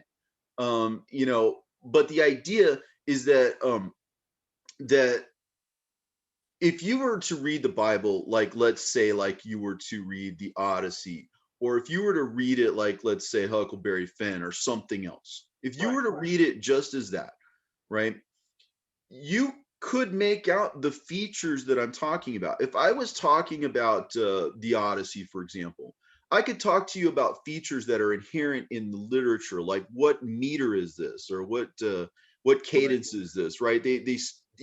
I could break it down into, okay, this is this act, and this is that act, and this is, I'm saying, I could break it down in terms of its literary features. Well, like if you said, if you read a book and you said, is this English? And you said, yes, it's English. It's the same thing. It's like, because it's true in the literal sense, because it's a book, because it's true in that sense is what you're saying, then it's true. Like other people, like many different kinds of people can understand it because they just understand the way like words are written, the history is written, basically, is what you're saying. Well, that's what I'm saying. Like, in other words, let's say you were a total atheist, or you were some other religion or whatever, and you read the book of Jude. If I was a high school teacher or college teacher and I assigned you the book of Jude and I said, hey, look, I don't care what your belief is. Let's just break it down, right? Let's just break it down. Let's break it down like we'd break anything down, right? I could tell you features that exist, right? The actual wording, like I said, it speaks of that as the source. It speaks of the source as being ancient. It speaks of the source as being authoritative, and it presents to you text from the source. So I could say that as a literary fact, Right. all right, a fact of literature, whether you agreed with it or not. You could be the most flaming atheist in the whole world, and you could still see that literarily that's what it says, Right. right? You could take Jude and think this is the dumbest thing I ever read, but it doesn't change the fact that he said that. So it doesn't Yep. matter where you're coming from. The argument exists. And It's like like we the were talking questions. about earlier, the It's like secret the language. questions. It's like the questions that are inherent when you talk about Second Peter. The inherent questions, like he asked the question, he like tells you the answer because he's basically asking you a question, like the algebra thing you were talking about. Well, and like I said, I've basically done, I would consider two major works. One is the guidebook for the elect, which for those of you who don't know what I'm talking about, and I don't know who will or who won't, but for those of you who might be confused about parables and parabolic language and stuff, I would refer you to the guidebook for the elect. I would ask you to read that. In fact, I may actually re-upload that in some other form or It's my fashion here favorite. before too long, I listen to because it all the time. that is a major overall exposition of the ideas that I'm trying to present. All right, so that's the idea angle. That's the keys. That's the insights, etc. Then, of course, there's the super gospel, which is a manifestation of the unitary, um, self-sustaining. I don't know, the unitary nature of the logos, the way in which it all hangs together, despite whatever source it comes from. It just builds and builds and builds and builds, and that's a literary case. Because in other words, if you took it as literature and not necessarily as an article of faith, you might arrive at faith by means of taking it by looking at the actual fact of what it is. In other words, if you're honest with yourself, that could change your perspective. Even to read it with some level of skepticism, if you were to ask yourself the simple question, how does this all fit together? Why does this work? Why does it start here in this source and have progress over here in this next source, progress further in another source, and then conclude in a final source somehow, some way? How do all those pieces come together and form another, an arc in the story, or an arc in the theme, or something like that, without it being intentional? A person might ask themselves those kinds of questions. So I mean, these are the kinds of things which they don't go through me. They don't go through you. I mean, the truth is the truth is the truth, and it doesn't go through any of us. None of us can make 1 + 1 = 5 or whatever. Oh yeah, you got it. Thank you. I appreciate you buying that. But I yeah, have I like mean, 4 copies of it. oh wow. I give I them don't away. even think I got 4 copies of it. I think I gave all mine away. No, people ask me for it sometimes. They're like, I don't have any money. Can you send me? I just buy it and send it to them because I like it's the most important thing I own. Like I read. I don't know if you know this, but I found you on Zen Garcia's channel back when you did your first show with him. Then from there, me and my wife started listening to all your works after that, and then right now my current channel, I read and combine a bunch of Zen's books, and I always go back to the Super Gospel when I'm reading it because it has so much powerful information. It just shows you every detail. And I know it so well from the audio. I don't even have to look at what it is. I know exactly what I'm reading because I know the audio so well. It helped me a lot, Yeah, and to so go back anybody to the who's book. reading this, you don't have to. I mean, look, I appreciate people buying it. I don't make a living off of this book. I mean, I honestly barely make any money off of this book. And that's not a complaint. I'm just telling you, I gave it away because that wasn't my goal. My goal wasn't to sell books. I put it up on YouTube for anyone to read along with who wants to read along with it. I don't charge anybody anything. Right. If you want to skip past the commercials or whatever, that's fine too. I don't expect anything from anybody. All right. That's the idea. I try to make it so that everybody has access to this information. If they go to the scriptural-truth website, scriptural-truth.com, the great I guy, have it up right now too on my yeah, on my video. great guy runs that site. His name is Rick. He does it on his own dime. He doesn't charge me anything to run it. So whatever you donate to that page, again, that's to keep that information, whatever, but I don't get that. You know what I'm saying? So it's not, I'm not here to sell books. I'm here to show you the truth. And I think in a lot of ways I've devalued it by giving it away, because if it were something that I held close to myself and put paywalls between you and me, right, I could probably get people to buy into it, right? But that's not what I'm about at all. You give it away, you put it out there, and I think that a lot of people, just because it's not, there's no money in it or whatever, that they don't think that it's worth, you know, their time or whatever. But it is worth your time, because again, it's the words where they want to go. It's the words where they want to fit. It's something that transcends a book. It's something that transcends thinking. How, you know, it's something that if you get a grasp on the fact that it's one story told by something like 100 different people, Right. how is this possible? It isn't really possible in the carnal sense. It's only really possible. So I mean, it's there as an avenue for insight and for people to grasp the unitary nature of the word, of the logos, that the logos is something that transcends any one person. It lives in all of us. But can You I know what just I'm say one saying? thing, Robert? Is that I literally, I can't claim that I've ever told anybody about Christ and they came to God. Like, I don't have a ton of those types of stories, but like my wife, Jackie, her little brother, he's the same age as my son. I won't explain how that worked out, but they're the same age because my children are from a different previous relationship. So he's like he was at my wedding with my son. I have a picture of me holding both of them when they were like 3 at my wedding. So he became a Christian by the knowledge that I got from the gospel, the super gospel. He became a Christian. His name is Christian, actually. So his name is Christian. He became a Christian from that knowledge. And that's not the only person. I have many people that are my subscribers that have told me that the super gospel changed their life. So it's not a trivial thing that you did, and there is eternal rewards for people that make these, do these things, and the gospel is to be told, not sold. You know what I'm Yeah, saying? and this That's and oh, I almost say that that's amazing. I never even know what to say, because I hear that a lot from people. It's something I hear a lot. It's hard for me to relate to, because like you, I don't have a lot of personal stories. I think people, they say don't judge a book by the cover. You know what I'm saying? yeah, Um, I think in the Gospel of Philip it says something about this too. You know, that a person doesn't put a treasure in something that's you know, really showy and expensive. They'll put it in something that looks, you know, cheap and unappealing. You know right, what I'm saying? Because nobody's going to go try and steal it from there, right, you know. And so it can be humble in its appearance.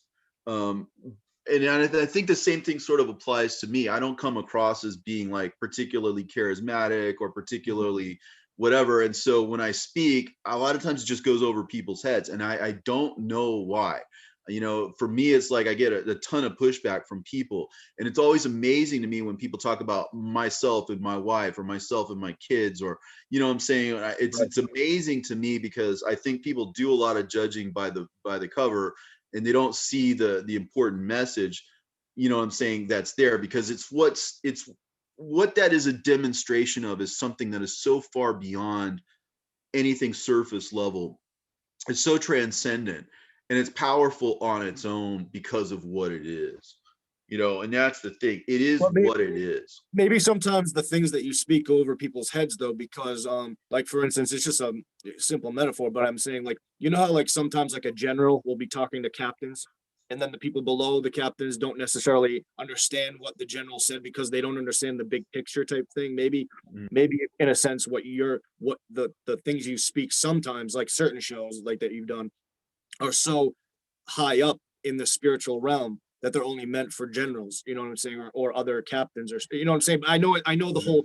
the whole overview of the super gospel is for everyone, and it's easy to understand on that level. But like the gospel itself, there's multiple layers, I think, that you address, like, because there's certain people, like you and I can have a fluent conversation. There's people that have no idea what we're talking about, honestly, even Christians, like my parents. I tried telling them this. I got them the super gospel. I tried having them read it, and they just don't get what I'm saying. They don't. They have no clue. It's like poof, like gone. It's out in one ear, out the other. It's a great reference. Even if you don't understand the deep spiritual meaning or whatever, it's because it's consolidated into one place, and because it's linear, you get a sense of you get a sense of everything that was written and all of the traditions that existed at the time. You get a sense of what early Christians believed, because there are a lot of things that if you go into the second and the third and the fourth and the fifth centuries, you see people still alluding to these books. Right. You know, they were still in the popular consciousness of people centuries later. It wasn't as if there was this really hard line between Matthew, Mark, Luke, and John and the Proto-Evangelion or the infancy gospel of Thomas. There wasn't this really hard and fast line. There were people who read all of those books and had all of this knowledge. You know what I'm saying? That what we call the canon was a distortion. Right. It proved to be a distortion because by saying only these and not these, right, you have a whole other understanding. If you're reading early Christian sources, you're reading all of these different traditions, and now you're altering what was commonly agreed upon or commonly understood into something else. So just of necessity, it created a distortion, and so we've been living with that distortion for centuries. Right. Well, the measuring, it's odd that a measuring cane can change so much. Like the canon comes from the word, the measuring cane. So it's strange because usually a measuring cane is a definite measure. So it's odd that it could change so rapidly. And so it was actually so rapidly for one, and also change over such a long period of time as well, because we only got rid of the Apocrypha in the 1800s. You know, that's really weird. But in the end, we're given a different rod. We're given a rod of iron. Right. The idea, that's funny. I'm reading it right now. And the idea is that, well, the iron basically connotes. I don't know if you've seen this. I'm reading this right now. It's you can't see it. It's one of Zen's books. It's called The Vestures of Light and the Rod of Wonder, which is the rod of iron that you're talking about, God's rod of iron. The idea is that the canon isn't what people say it is. The canon is the truth itself. Right. Like you were saying earlier, if I gave you a book, forget what the book is about, and I asked you, is this written in English or not? Right. You know, I could give you a children's book. I could give you, Shakespeare. I could give you, whatever. And I only asked you one question: is this written in English? Do you understand the words? Forget whether you like it or not, whether it's your taste or not. Just, is it written in English? Or you could answer because you speak English. Right. So if a book is written in codes, like we talked about earlier, if you know that the Tin Man is the Industrial Revolution guy, or whatever, if you understand it like that, then everything that you read takes on that other added significance. Okay, this is why he's searching for a heart. This is why this guy's searching for a brain. You know what I'm saying? This is why this guy is searching for courage. You know what I'm saying? Right. This is why. Okay, and all of a sudden it opens up all these doors of understanding. You get it, right? It rings true. It's something that's far more than what's just there on the surface. So if you understand that Peter is the church, if you understand that James is the Jews, if you understand that John is the elect who are to come, remember he says, if it should be my will that he should remain until I come, what is that to you? You know what I'm saying? You follow me. Right, with reference to John and Peter, right? So the idea is there's a sequencing, James, John, Peter, that they represent something beyond themselves in the same way that the characters in that allegory do. They symbolize something different. And so understanding that is, like I was saying before, it's just as if I handed you a book and said, is this in English or not? If I handed you the secret book of James and I said, look, I see James in here, I see Peter in here. What if they mean the same thing? Now, what kind of understanding do you get out of the book now that you see with those through that lens? Let's say, what are you seeing now? Right now, all of a sudden, it's a story about the age to come, and that there will be people at the end of the age who are going to make everything clear about the age that had just passed. Right, and now all of a sudden, that's news you can use, because now that's a book that you can exposit. Right. And that's something you can share with other people and say, hey, look, see this? There's information here that you weren't seeing before. I can open up your spiritual eyes. I'm not giving you pie in the sky. I'm telling you, I'm giving you eyes to see with and ears to hear with. Because I'm great? No, because it's a promise. When Jesus said, look, you will do greater things than John the Baptist because I go to my Father. Right? Even the least of you will be greater than John the Baptist. Right? The Gospel of Thomas, you should lower your eyes, but guess what? You're still going to do greater things than he did. right? So it means, look, I'm going to use humble people. I'm going to use people who are nothing and nobody, right? So that nobody thinks they're all that. But I'm going to give you something that's going to finish the job. I'm going to give you tools with which you can finish this, right? That you can bring this to a conclusion. And that's what this is. That's what I was talking about. What is the future? Where do we go from here? You know, the idea is that this is sort of decentralized. If everybody sees the truth, then it's coming from everybody. If everybody understands the mystery, then it's coming from everybody. You can't cut off the head of that hydra if everybody knows the truth, because people are going to be popping up everywhere with this knowledge. Well, So it how says do we it says share that this knowledge? it says somewhere I saw it on a very unpopular channel, like had 200 views, but he said in the end times the elect will.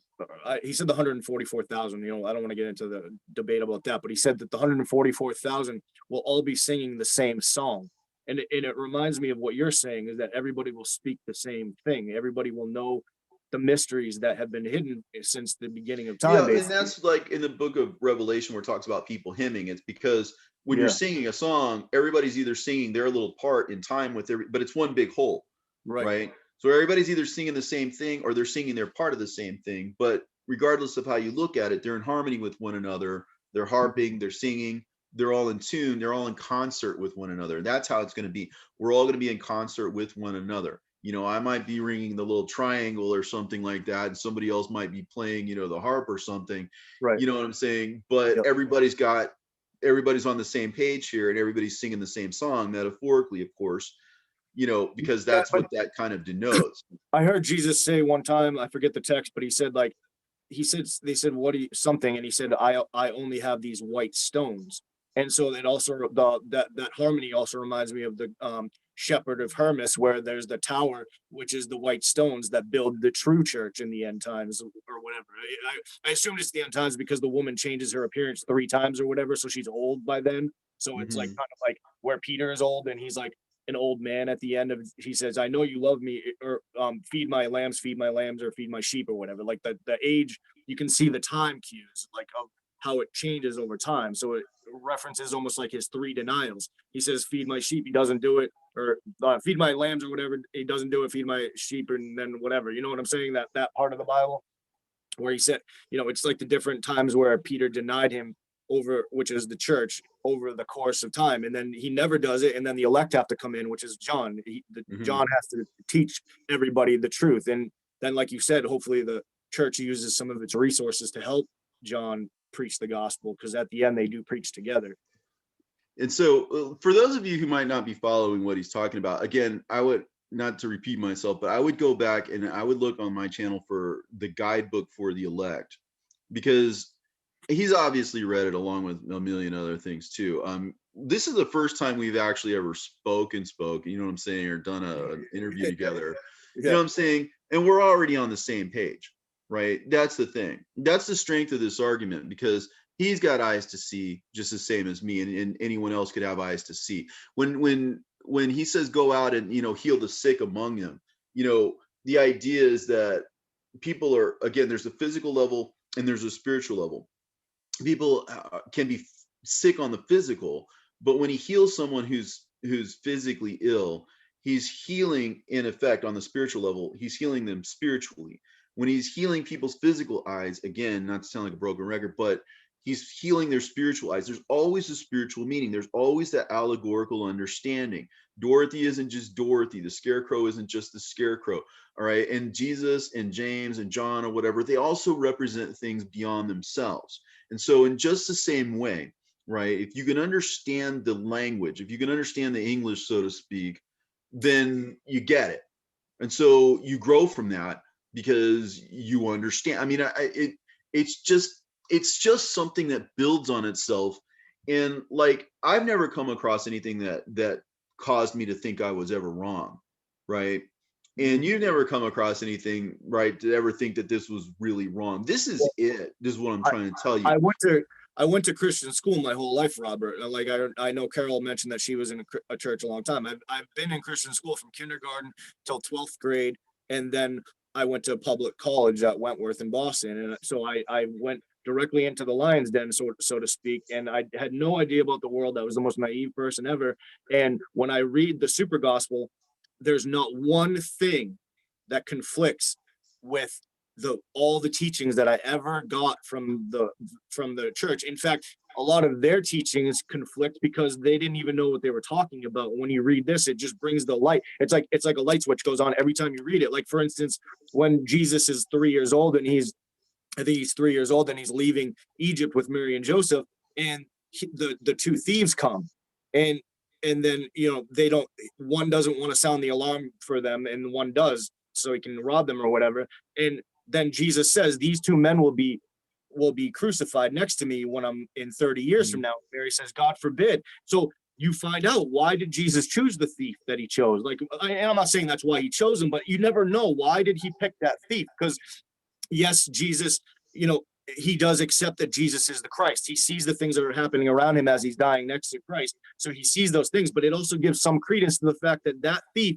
was the one that helped them escape. He said, "I pledge my belt and I'll give you 40 sheep or something if you just let Mary, Joseph, and Jesus go." And then Jesus says, "Oh, you're gonna." So it just fulfills the story. It's like, what? Why didn't I know that growing up? Why didn't I hear that when I was in the churches? It makes me sick to my stomach, honestly. Well, what people tend to do, I think the devil has a kind of divide and conquer strategy. The knowledge is unitary. It's a singular knowledge. What happens over here bears on what's over there. What happens in this book bears on what's in the other book, and that bears on what's in the other book, and it just goes on and on and on. Like I said, I've been reading a lot of the Gnostic Gospels lately because I'm trying to master them. I'm trying to like get my head around it, and Yeah. it takes a lot of just listening.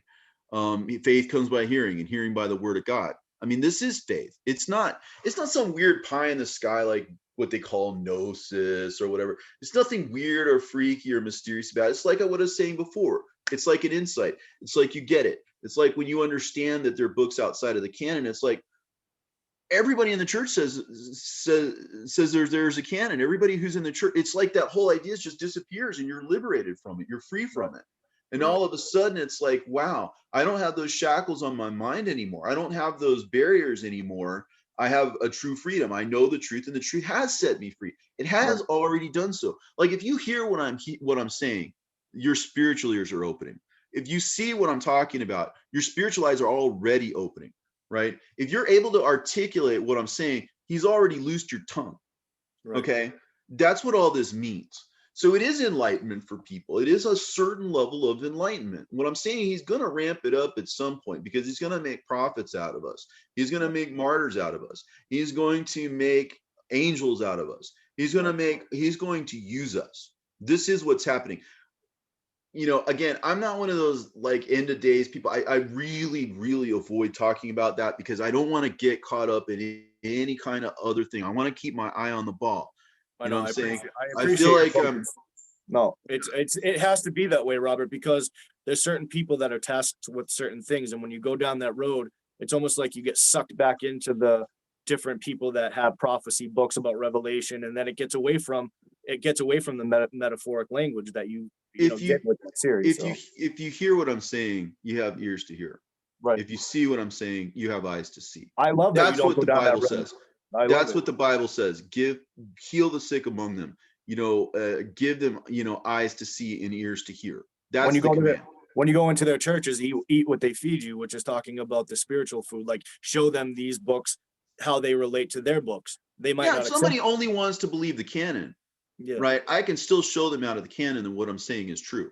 Right. I can eat whatever they place in front of me, and I can still heal the spiritually sick among them. I can still open their eyes with just what they believe. That's the strength of this argument. It's a gift. It's a grace. It's been given to all of us, right? This is what's important. This is why it says shout it from the rooftops. And what I'm saying is I think that society, up until I would say very recently, has been very complacent. Like the Laodiceans, it talks about that. Why is that the final stage of church development? Why do we end up at the Laodiceans? The idea is they're fat and happy. Yeah. They're living the good life. I know what that's like. I'm pretty much fat and happy and living the good life myself. You know what I'm saying? I'm here and I'm living in amid, the great wealth of my nation, and a great and prosperous time where there's truth and there's freedom and there's knowledge and whatever, to the nth degree. But at the same time, if I didn't have a thirst for this knowledge, all of that would be empty, right? You got to have that unction. You got to have that sense of this is important. This is what we need to know, and this is what we need to teach, and this is what we need to understand. But what I'm telling you is, if you hear me, you get it. And when you get it, you're free from all that came before, and now you can move forward. And now, if there's dozens or hundreds or thousands or 144,000 or however many it ends up being, however many elected there are, right, then we will be the ones to draw, if you will, the heavenly Jerusalem as it descends. Because again, Paul talks about a Jerusalem above and a Jerusalem below. So this is a metaphorical space that we're talking about again, right? So when you read in Revelation about Jerusalem coming down, people want to reify that and make it about something real and concrete, so to speak. But it's also metaphorical space. It's about drawing that kingdom down to ourselves. And the way that we do that, or it comes down to be with us, the way that we do that is that we become the elect. And then it just happens. Our hearts unite with his. We sit down on his throne because he sat down on it. And we do as he did because he made that possible for us. He gave us these things to find. He gave us these mysteries to discover. He gave us all of this stuff. And like I said, it's just treasure after treasure after treasure after treasure. It just never ends. And like, you keep finding it, I keep finding it. Dozens of people I've talked to just keep on finding stuff. And we all tend to come to the same conclusions, and it's like, yeah, I don't try to get sidetracked on other things, because to me, this is what's giving me progress. I'm like that guy. You ever play that video game Tron? You know what I'm saying? You're trying to be on that bike and you're going 10,000 miles an hour, and only thing you can think about is trying to outmaneuver that other bike. You know what I'm saying? There isn't time to think about all this peripheral stuff. Whatever that is, that's secondary. This is the primary thing. Get the word into people's hands. Get the mystery into people's hearts. Open their eyes, open their ears, and whatever else he's going to reveal to us will be revealed. But this is the crucial thing. It's called a covenant for a reason. It's a legal document between God and man. He's going to create a like the world's greatest attorney or something. He's got a case going. Right. And like I said before, it's all literary. It doesn't matter if you're a believer or not. It's still true. It's still true that Jude calls him ancient. It's still true that he calls him a prophet. It doesn't matter whether you like it or not. It's an airtight case logically. So anybody out there with any kind of sense would realize that, listen, this is something that applies whether you're a believer or not. It might make you a believer. You might eventually become a believer, but you don't have to be that coming into it. It's algebraic. It's ironclad. It is like a rod of iron. This is how you know what's real and what's not. Not because somebody says this is canon, but the ironclad part of it is that because you speak the language and you understand, you can decode, you can explain it. Therefore, that's the true tie that binds. That is the true iron, if you will, that makes it authoritative, is the truth in and of itself. Well, I told you by text a long time ago, just to give for instance to it, is that I was working, and I used to work for a cleaning company, and I was measuring a church to be cleaned, a new church right across the street from my office. And I asked the pastor, he was going to be retiring, and I said, if your script, I didn't say your scripture, but I said, if Second Peter or whatever the verse was, it says every man lives once and then the judgment, and Elijah and Enoch are the only two people that were translated directly to heaven. Wouldn't that mean that they are the two witnesses that come at the end of time? I didn't mention Nicodemus. I didn't mention anything. And he had nothing. He goes, and then I went into it and I said, this is this and this is this. And he had nothing, could not say. All he said to me was, wow, you're pretty smart, huh? That's all he said. He didn't even refute, because he couldn't refute it, because he knew I was right. But he said, well, our people, meaning conflicting with the Bible, truly, he said, our people think it's Moses that's one of the two witnesses. And I was like, I didn't say it, but I'm like, honestly, how can that be if Moses died at 120 years old and it's historically true that he died, but the other two didn't? then how can you say that if Peter says that you know that they went directly to heaven or whatever? So it's just, I don't know, it's just crazy to me that people can't see those, Well, especially there's the pastors. idea that because he turned the water into blood or whatever, and also the idea that at the transfiguration there was Moses and there was Elijah. You know Right. what I'm saying? And so I think the notion there, but well, I don't mean to You open yeah, that but can of worms, but Yeah, but that, Robert, you disprove that yourself though by telling what that means, because Moses represents the Jews with James, and Jesus Mhm. represents Peter with, in that line, and then you have the elect is Elijah, because Jesus said John the Baptist is Elijah that comes at the end or Yeah, whatever. You know what I'm saying? the way that the logos is again when he was speaking to John and Patmos, what he said about himself, he is the one who is, that is to say, right there and then in that Christian age, Yeah. who was, right, which is to say the scripture and the prophecies or whatever before him spoke of him, and then who is to come, because he's speaking of his own return, right? Right. And it's in that order: what is, what was, and what is to come. And it's the same as the time, the times, and half a time, in that same vein, right? um when he speaks metaphorically again in the Bible about there was silence in heaven for the space of half an hour. All right, well, you have to understand what a time is. A time is 2,000 years in that particular metaphor, right? And he says what is the time. In other words, time, times, and half time, what is, what was, and what is to come, in that order, like that, the way he speaks it. So he's speaking in the present, the time is at hand, that's the 2,000 years, right? That it's for a time and times, that was what was, and that was 2 times 2,000, which is 4,000, right? So there, that's 4,000 years plus 2,000 years, and then half a time is half of 2,000, which is 1,000, which is the millennium, right? So when he's breaking up time in terms of its 3 components: the time, which was then when he was speaking with John at Patmos, which was then current, which represents the Christian age of 2,000 years, right? um and the times, of course, represented the Jews. That was the time of James, right? And Right. then the time to come, which is half an hour, again, the half a time again being 1,000 years, that corresponds to the rest that we have. Silence in heaven, that means that we are all on the heavenly level and we are all at rest at that point, Right. right? So it's the true Sabbath, in other words, where it's not only the 1,000 years, which are the seventh day, so to speak. A day is 1,000 years, 1,000 years are, see what I'm saying? It all feeds, it goes in and around on itself, doesn't it? All the different patterns just go in and around on themselves. It's something you just pick up and you understand intuitively once you get a few ideas, um and a few understandings. That opens up every door. It opens up so many doors. um Well, like for instance, pigs are false Christians, Jews are dogs are false Jews. So when Jesus cast the demons into the 2,000 pigs, that's the 2,000 years where the false Christian age is ruling over mankind. Like yeah, that's what it's he's. funny, I was about to bring that up too, but Yeah, that's what this is just case in point. So great minds think alike or whatever. There's a logic to it. right. um But if you for backdoor that, if you go back on that, if you find out what the source of that parable is, it's Ahikar, which is removed from the canon, which Ahikar was a vizier, like a super wise man who Mhm.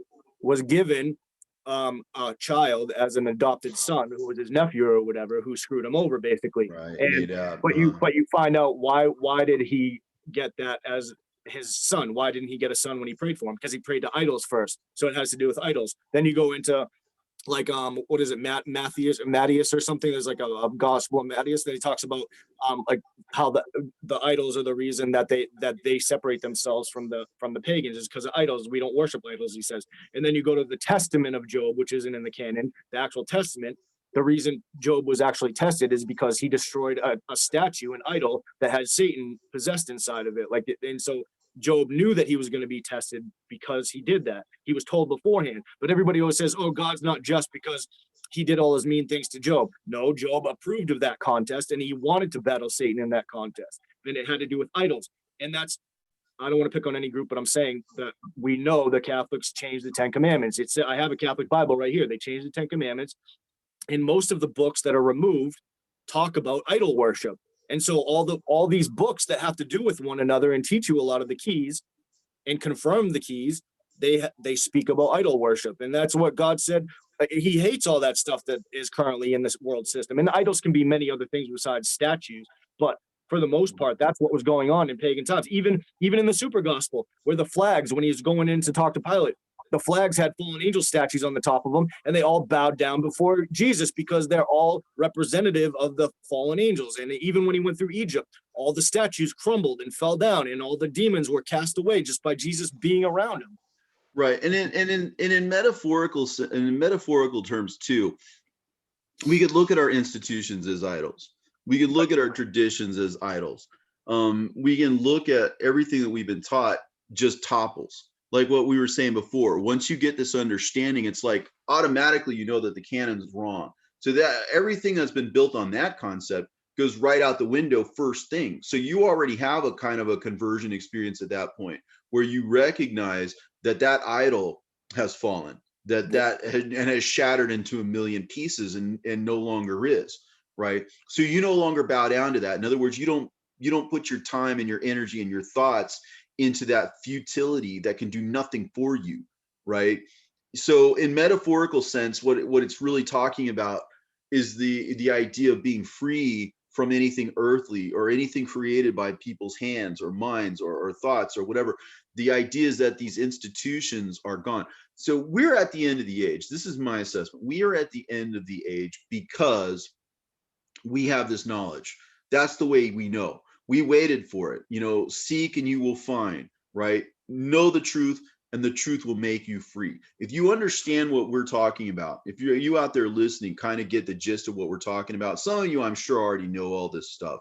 A lot of times I feel like I'm just preaching to the choir. We need to probably evangelize and get this out to people and promote it to people. You know what I'm saying? But the idea is that we become of one mind and we become of one spirit because we share this understanding, and we're freed from the shackles of this idolatry that's been going on for 2,000 years. And like you were saying, when you see pigs, for example, and swine and dogs together all the time. And for people who didn't catch what he was talking about, in 2 Peter, it says that of them this proverb is true, that the dog returns to its own vomit, which is in Proverbs. Was it chapter 26 or something? Yeah, it's what comes out of his mouth too. So it's the vomit that comes out of your mouth. So it's what you speak. That's why Jesus said, that's why Jesus, when he spit in the guy's eyes and that he could see finally, it's because it was direct revelation. When he spit in the ground and put the mud in his eyes, that was because it was mixed with the earthly. That's the earth. Yeah. See what I'm saying? You got to be able to see in images like this, that, Thomas talks about this, the images, or the heavenly wealth has been placed in poverty, which is a symbol of the fleshly level understanding. We live in this poverty because we follow the flesh, and that's all idolatry. This is all false concept, false consciousness that's been foisted upon the church. Like I said, you transcend that false consciousness first thing. I don't say the real transcendence is in knowing that this is God we're talking about here. But in layman's terms, the transcendence comes when you recognize that what you believe is of necessity false. Right. It is the first thing. That's the first step, is that the idols crumble. The only reason to be in the church at all is to try to salvage people out of it, or to try and perhaps get people into these thoughts or whatever. Well, these things that we're talking about, Jesus said when he was talking to John in the cave, he said people talk about his suffering all the time. So that's what they're doing in churches. But he said there's things that I suffered that they don't talk about. What we're talking about is the things that he suffered that nobody talks about, which is his word. And for those of you, this is something that I put into the super gospel. Again, it's all of this is in chronological order, basically, like I said, where the words want to go. So this was naturally placed at the time of his crucifixion, because this particular vision that we're talking about chronologically takes place at the time in which he's being crucified. He's saying, listen, look at those people who are down there. what they see is not the true meat. What they see is just the flesh, this sort of this lower level meaning or whatever. But he's saying is, look, what's being crucified is the logos, and that's what he's saying. He's trying to lift his thinking up from the fleshly to the spiritual. This doesn't negate the fact that see, this is where a lot of people go wrong. They try to see Gnosticism as either this or that. Like it's either all metaphorical or it's all real. Right. Okay. The idea is that you don't have to really make that distinction. Him dying in the flesh and resurrecting in the flesh is not something I would say was wrong. In fact, it even says that in First John, that anyone who denies that he's come in the flesh is Antichrist. Right. The idea is that you need to see him doing these things as a metaphor, or including, in other words, it's the higher level meaning being couched in the physical level. I don't want to say lower level because I don't want to take away from his actual physical pain and suffering and all of that. But he said it was a gift given to mankind. The fact that he did it, the fact that he couched it in this way and in these terms, for all mankind to understand. Because like, for instance, speaking in tongues or whatever, a lot of people say, speak in tongues and they say all this stuff in churches and stuff, and you don't understand what the heck they're saying, whatever. I don't know if it's speaking in tongues per se, but in the Bible, it's when they understood that they were all speaking different languages and they were there for the Passover or whatever, and they all understood what the disciples were saying. In a sense, that's what I'm saying, is that people from every different language, like you said, they know what water is, they know what mountains are, they know what gardening terms are, because and a lot of them are fishermen around the world because they're not as rich as we are in America. So he gave it to all of mankind as a gift. So yeah, you'd probably have to speak it in their language if you weren't speaking in tongues, but the metaphor, the physical words like pigs and dogs and all these things, these keys that are given back to us. So originally the Pharisees, or whoever they were, the church leaders, they hid the keys so they couldn't get into heaven, and then they don't let us get into heaven. But now, by knowing the keys, a lot of people that were atheists, agnostics, people that were part of Catholicism, part of all these different denominations or whatever, now they can see it because they understand these simple terms. And I'm sure there's going to be miracles that happen because of it. If Jesus said we're going to be greater than John the Baptist in spirit, not saying we're better than him, but it's a picture language. That's why you keep running across the words like images. The images are manifest to people, but the light that is in those images, right, is hidden by the light, in the light of my Father, right? And there's so much to unpack. This is one of the hard things about having a conversation, because there's always things to unpack. Everything you say in passing really only makes sense to people who are up to speed on this. And that's why you really got to get into this. I'm not trying to sell you guys snake oil or anything. This is something that you will come to understand. It's not something that, maybe, or what, you'll see it, you'll get it. That I can say that with 100%. If you approach this with the truth in mind, you will see it. I've come across so many people who see it, and again, it's because it was left for us to discover. It is a tool. It is a legal document to use. Not, I wouldn't say against the world or against the church or whatever, because that sounds really belligerent. But the idea is, Robert, Jesus said, "Get behind me, Satan," to Peter. So it wasn't that he was necessarily condemning Peter. He was condemning the satanic part of what he was saying, which was the church. That's right. And understanding, like, I mean, just a real quick unpacking of that. Peter, of course, represents the church. When he was on the way to Caesarea Philippi, he says, "Who do men say that I am?"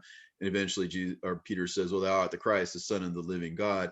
And Jesus says, "Well, blessed art thou, Simon Bar-Jonah, son of John, because flesh and blood hasn't revealed this to you, but my Father which is in heaven." So the contrast is between the Father in heaven and flesh and blood, which is to say, again, the two levels, the fleshly level and the spiritual level, right? The heavenly level, in other words, my Father in heaven, right, has revealed this to you. Right. And he says, "Now I say that thou art Peter, and upon this rock I will build my church." Right. So the idea is that Peter is associated with the church there in that particular metaphor. So when he says, "Get thee behind me, Satan," he's talking about the church age. In other words, just wait until this is over. and there will be no more Satan. In other words, put it behind you. Yeah. And again, the idea of directionality in the keys. Whatever is behind you, of course, is time in the past. When John was on the Isle of Patmos, he heard the voice from behind. That is to say, coming from the past, so to speak, speaking with him. And he turned to look around. The directionality is important because now he's looking back over the church age, right? So this is in metaphorical space. He's seeing things in retrospect. You know what I'm saying? So there's a lot of important cues that you pick up on as you go along, that together they add up to something which is entirely coherent and entirely translate from one scripture to the next to the next. And if you're going through all these apocryphal or whatever lost books or whatever, and you keep seeing those same things in there, like I see it in the Gospel of Thomas, I see it in the Gospel of Truth, I see it in the Odes of Solomon, I see it in the Gospel of Philip, I see it in all these books. I see it like you see it. You see it in the Descensus and Nicodemus, and you see it in the Testament of Job, and you see it in all these different books because it's there. It's a literary feature that exists, and to the untrained eye, to the untrained ear, to the non-spiritual eye, to the non-spiritual ear, what are we doing? We're saying, okay, like when we go to look at these books, the natural eye wants to say, oh, this is written in such and such an age and by such and such a people, and it's probably a composite work, or it was probably written like in the 3rd century BC or whatever. Time. It's this whole separate it's a whole separate kind of logic from someone who's saying, because again, you have to see this as a child. A child isn't trying to contextualize all of this in terms of history and in terms of graphology or whatever. They're not trying to pin it down to some time and place and put a nice, neat little bow on it and say, okay, I got it figured out.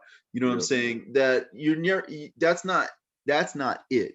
And when you see what it is, right, then you recognize there's this whole other logic that does get you what you need. That does get you where you're going. You don't ask yourself those questions. And there's a piece to it, and it just flows. It's not hard. It's just easy. It's so easy. I'm not gonna say anything bad about myself, but I had like a 2.4 GPA in high school. I did terrible. I couldn't remember a memory verse. I was not the smartest, person in my class. And, I cannot stop thinking about this stuff all the time. It just stays with you. It's powerful. You know what I'm saying? And it's simple. It just flows. It really does. Well, and it's real. That's the thing. I hate to keep beating this dead horse, but it's real. Well, it's a live horse, really, to me. But the way in which the tree of life, of good and evil, whatever, the way in which all of these things can be the same is because there's an ambiguity. There's a way of understanding that leads you through the kingdom of death, the shadow of death, the valley of the shadow of death. The idea is that it's metaphorical space, right? That life is knowing the scriptures, that having spiritual life is knowing the spiritual meaning, going from fleshly eyes to spiritual eyes, right? Going from fleshly hearing to spiritual hearing, from being able to only articulate what you've been taught or what goes through your mind or whatever your opinions are, to being able to expound parables or being able to reveal things that are true. Like I don't consider myself to be a prophet, but I might as well be. I guess that's the way I reconcile it in my mind. I don't consider myself to be anything great, but I might as well be, because the thing is, what was put into my hand is great, and what I was given to give to you is great. You know what I'm saying? So Yeah, but whatever you think of me, it's independent of what that is. Yeah, but God didn't give these things to Diotrephes. He gave them to John. That's the point. You know what I mean? And there's plenty of Diotrephes out there, and you're not one of them. So obviously he picked a John. So it's good. And again, for those of you who don't know, Diotrephes was a person who, can you imagine being in a church leader, and not actually allowing John the evangelist, not even allowing John the apostle, the disciple whom Jesus loved, who took into Mary your assembly? Into your assembly. Love. This is what First John teaches us, is that there were churches when John was still alive. And this may have been part of the reason why he was spared.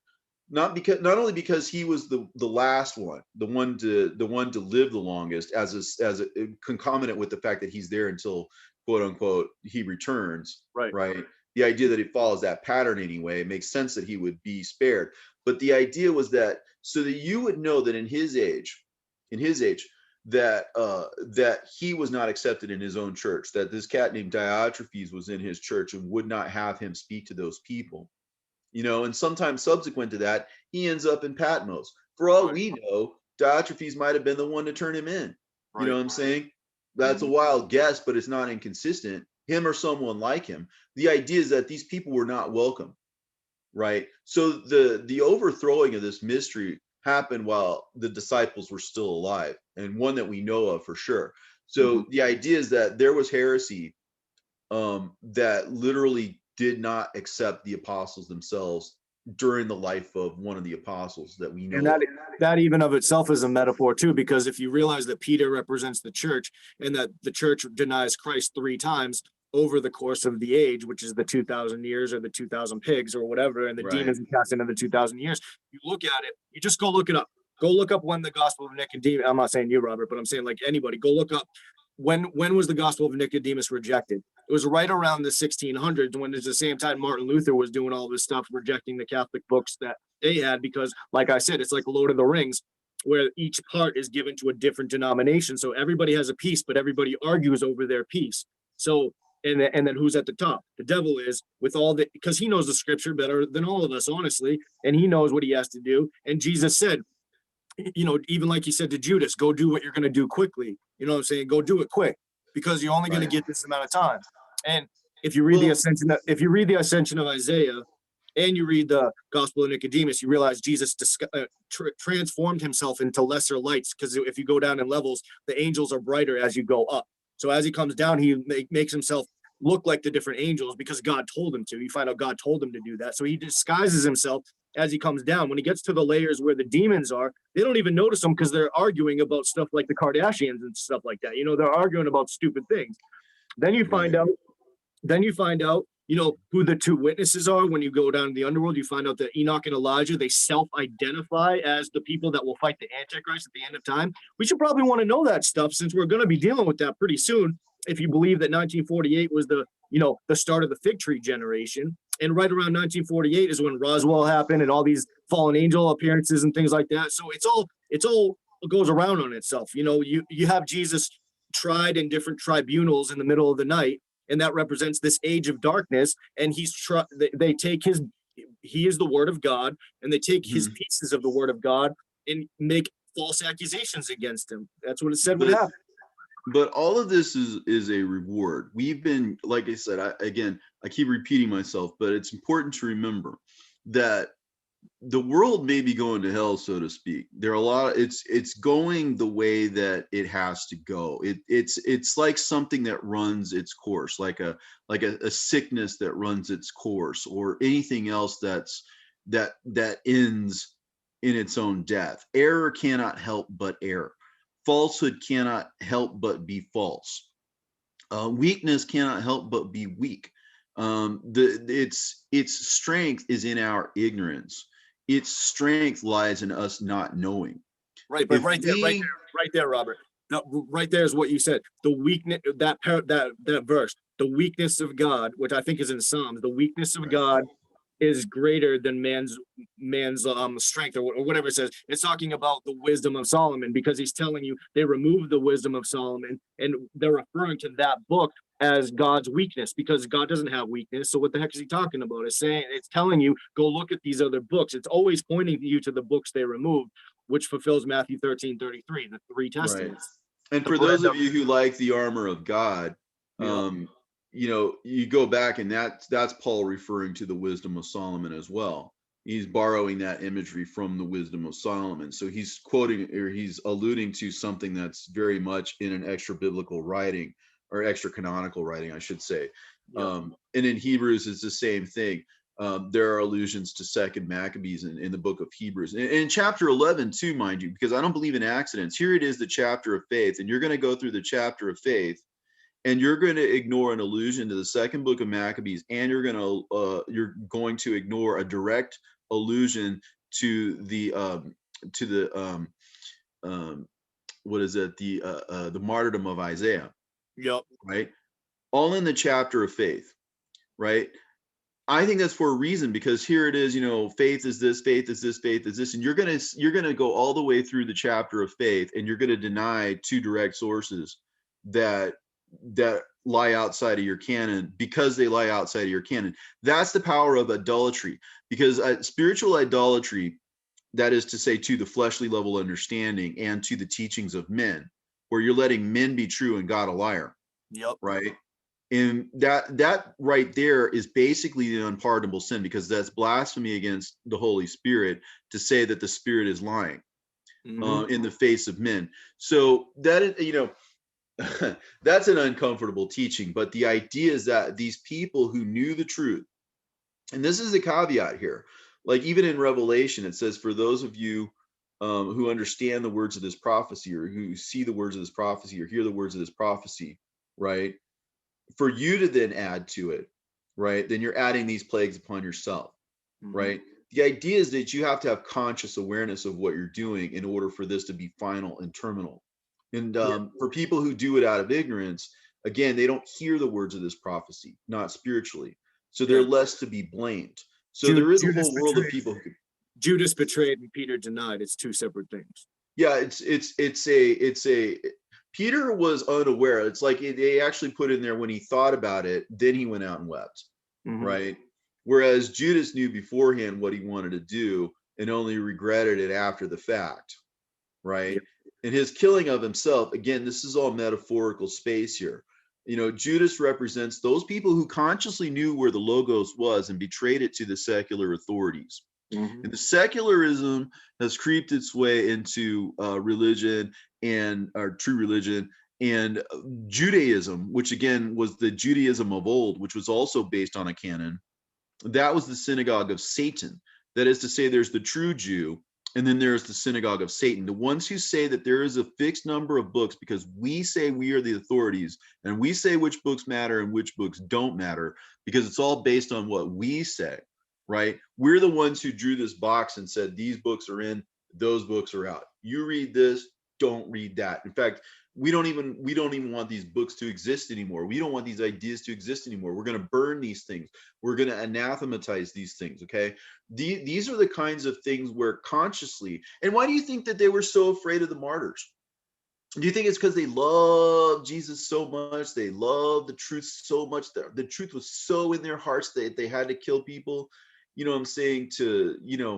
They went after people who knew the truth so that the truth could not be taught, because the truth was, they were able to exposit these things in the Old Testament to speak of the coming of Jesus, for one thing, right? So they were shifting people's paradigms away from Judaism or the synagogue of Satan into the true understanding, which is to say that in the ways in which the Father spoke about the Son in the Old Testament, let's say, right? The idea that there was a New Testament that was engendered, if you will, out of the Old Testament prophecies, that he came under his own authority because it was all about him, like they talked about on the road to Emmaus, that all these scriptures were about him. Their hearts were burning inside of them because they understood the truth of what he was saying about himself, right? Without them knowing that it was him, right? And then there at the end, he's like, oh yeah, and then he disappears, and then they're like, oh wow, that was him. They realized it after the fact. But the idea was that the Old Testament, or the prophecies, or the spirit behind it, however you want to look at it, engenders another testament. And then Jesus, who was our Lord, speaks of things to come. There's a third revelation coming. And that's what this third revelation is. It speaks in Thomas, have you understood the beginning then, that you seek the end? Because the end is going to be at the beginning. So you go back to what these people understood at first. And that's another thing that the super gospel is basically good for, because it puts you in touch with what these people understood at first. It brings you closer to what people believed from the beginning, right? But the mystery was what was truly known at the beginning. And the mystery was what was truly what needed to be destroyed in order for the falsehood to take this time of 2,000 years and run its course, to give the devil time to set up Babylon, and that's this world. This world is that beast, that institution that, again, it's all metaphorical space. the Babylon is going to fall at some point is due to the fact that what it's built on is a lie. And what it's built on is deception. And what it's run by is fallen people, people who knew and to this day know the truth.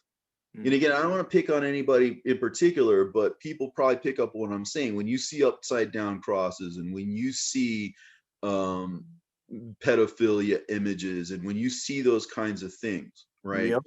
When you see occultic stuff, it isn't just because it's cool or they're trying to be, edgy or whatever. It's because they really are evil and satanic. There Yep. really are people out there who knew the truth, who subverted the truth. Just like they were able to kill somebody who was transitioning into their angelic state. And Paul was one of these people, right?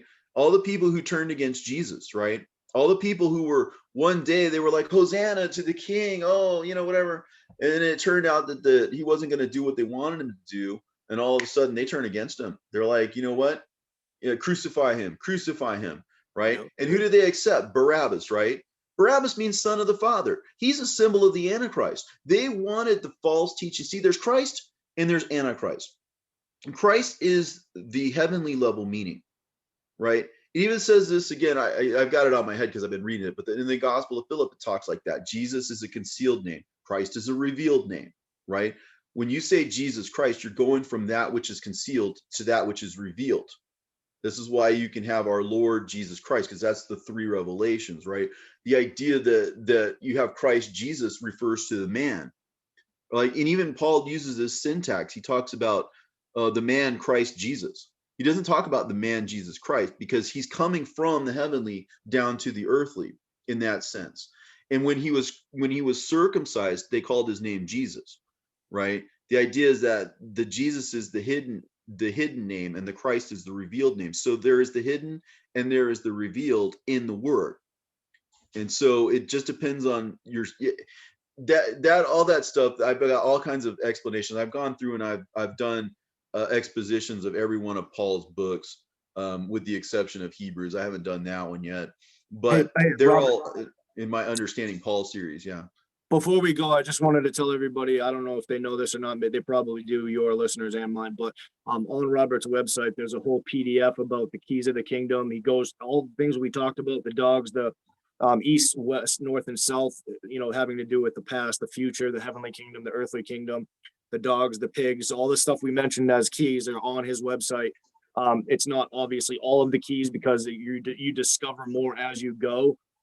But Yeah, the I best, probably need to update that, but yeah, I mean, it's all kind of up here, right? I need to put it out there, but yeah, I mean, it's a work in progress, but yeah, for those of you, again, this is a guy named Rick Simpson. His YouTube handle is Jesus Love 723, and like I said, he does this on his own dime. So if you want to show him a little bit of love or whatever, that's where he's at. But he's created a website for all of this stuff, so there's yeah, there's a any ton of money, resources over there. any money you donate goes to the website. It's on the top right hand corner if you want to donate to the website and do it often enough that hopefully it helps them out. And then also if you want to donate to Robert Ferrell, he has a Patreon that you can donate to as well. So if anybody wants to help out, please feel free to do that because everybody, has to pay their bills out there. And, doing this actually does take a lot of time out of your life. So if you can help out, it helps the kingdom. So I just want to say that. But I would rather people worry about themselves and other people, because the real meat of this is to get to this endpoint where we literally create a new beginning, where it really is a gospel. I mean, listen, I don't mean to sound grandiose, because there's hardly a way to talk about something like this without sounding grandiose. This is why I try to speak beyond myself. This is all of us. Okay, Moses, in a sense, brought us a testament. Jesus and the apostles, in a sense, brought us a testament. And they've made it possible for us to bring another testament to the world, and another testimony, and another witness. Okay, there was the testament of the Father. That is to say, he spoke about the Son. And if you really break it down, there's a trifold aspect. The Ark of the Covenant, he speaks about three things in the Ark. There are going to be three covenants. There's going to be three revelations.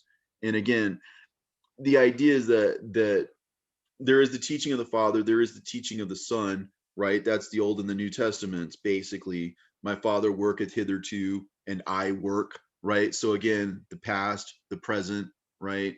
And then he talks about the Comforter that is going to come. He talks about the Elijah, which is to come, right? To set all things straight, to teach, to lead us into all truth. This is a future thing. Well, the future is now.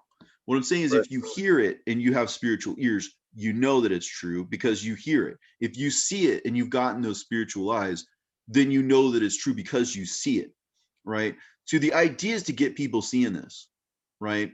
And you can use my Robert, resources, you can pass it around however you want to. The point is to shout it from the rooftops and get people to see it.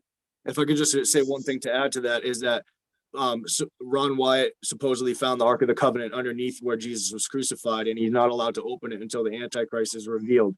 So once that happens, you're going to find out that the tables of the law, which represents God's testament, is in the Ark of the Covenant. The showbread, the manna, which is Jesus, the bread of life, is in there.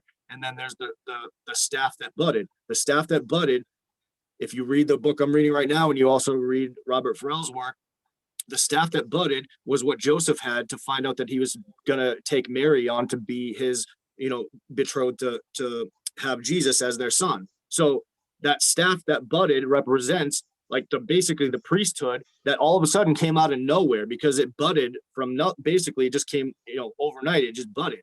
That's overnight is metaphoric as well. So these three things represent all words. So God the Father had the law, then Jesus, his son, had his thing, which he was the word.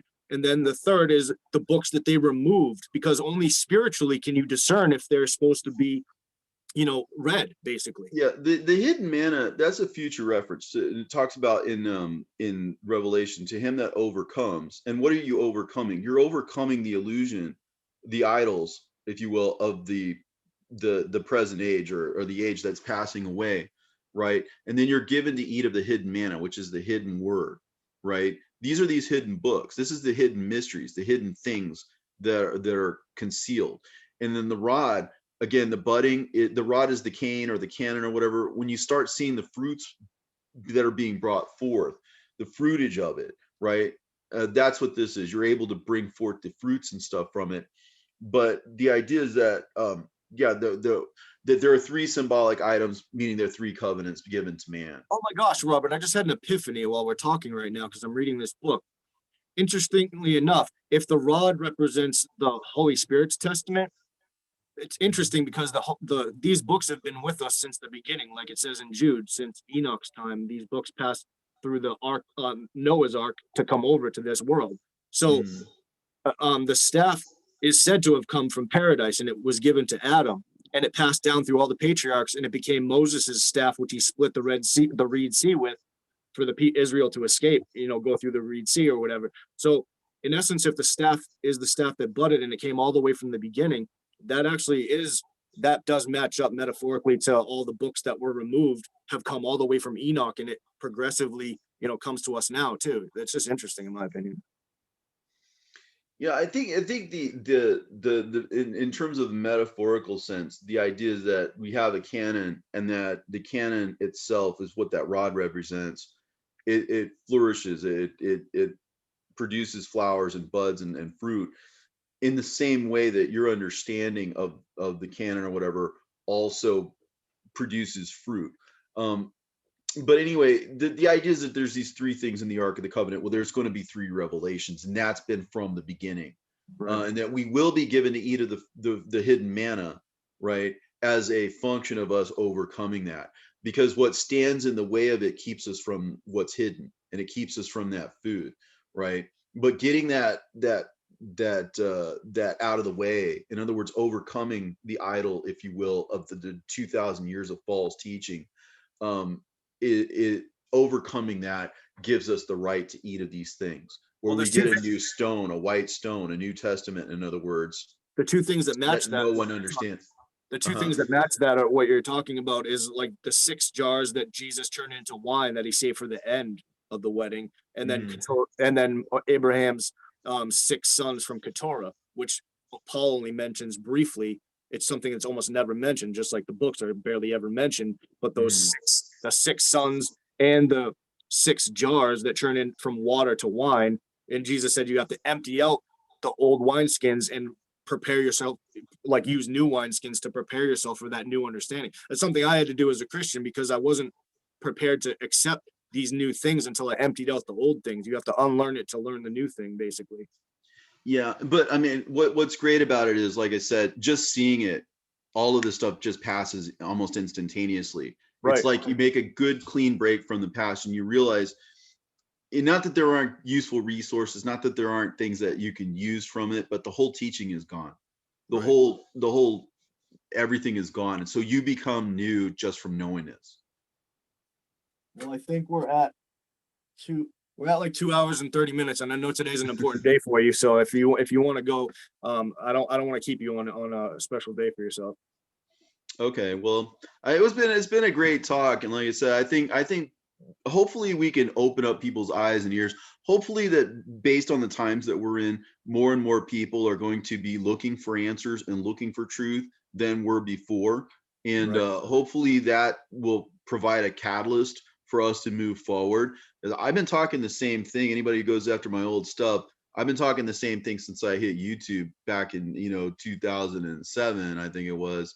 You know what I'm saying? And I've gotten a decent amount of attraction, but this really needs to move forward out into the world. You know what I'm saying? So I think we all need to do our part to push this out there and make this happen. It talks about our works, it talks about the fruits of our labors, it talks about the deeds and whatnot that we do, and that's all of us. It's always in the plural, it's never in the singular. It's always about all of us, the children, the elect, the multitudes. It's about all of us. So start to see yourself as that fourth piece of the puzzle, the Father, the Son, the Holy Spirit, and their adoption of us as children. Absolutely. Well, thank you, Robert. I hope, I know you're super busy all the time, but if you want to do a second show, just follow up show or something like that, I'd be happy. Love to do that with you if possible. Yeah, always pleased to talk with like-minded people. Oh, thank you, Robert. I hope you have a great day. All right, you too. Thank you. Take care.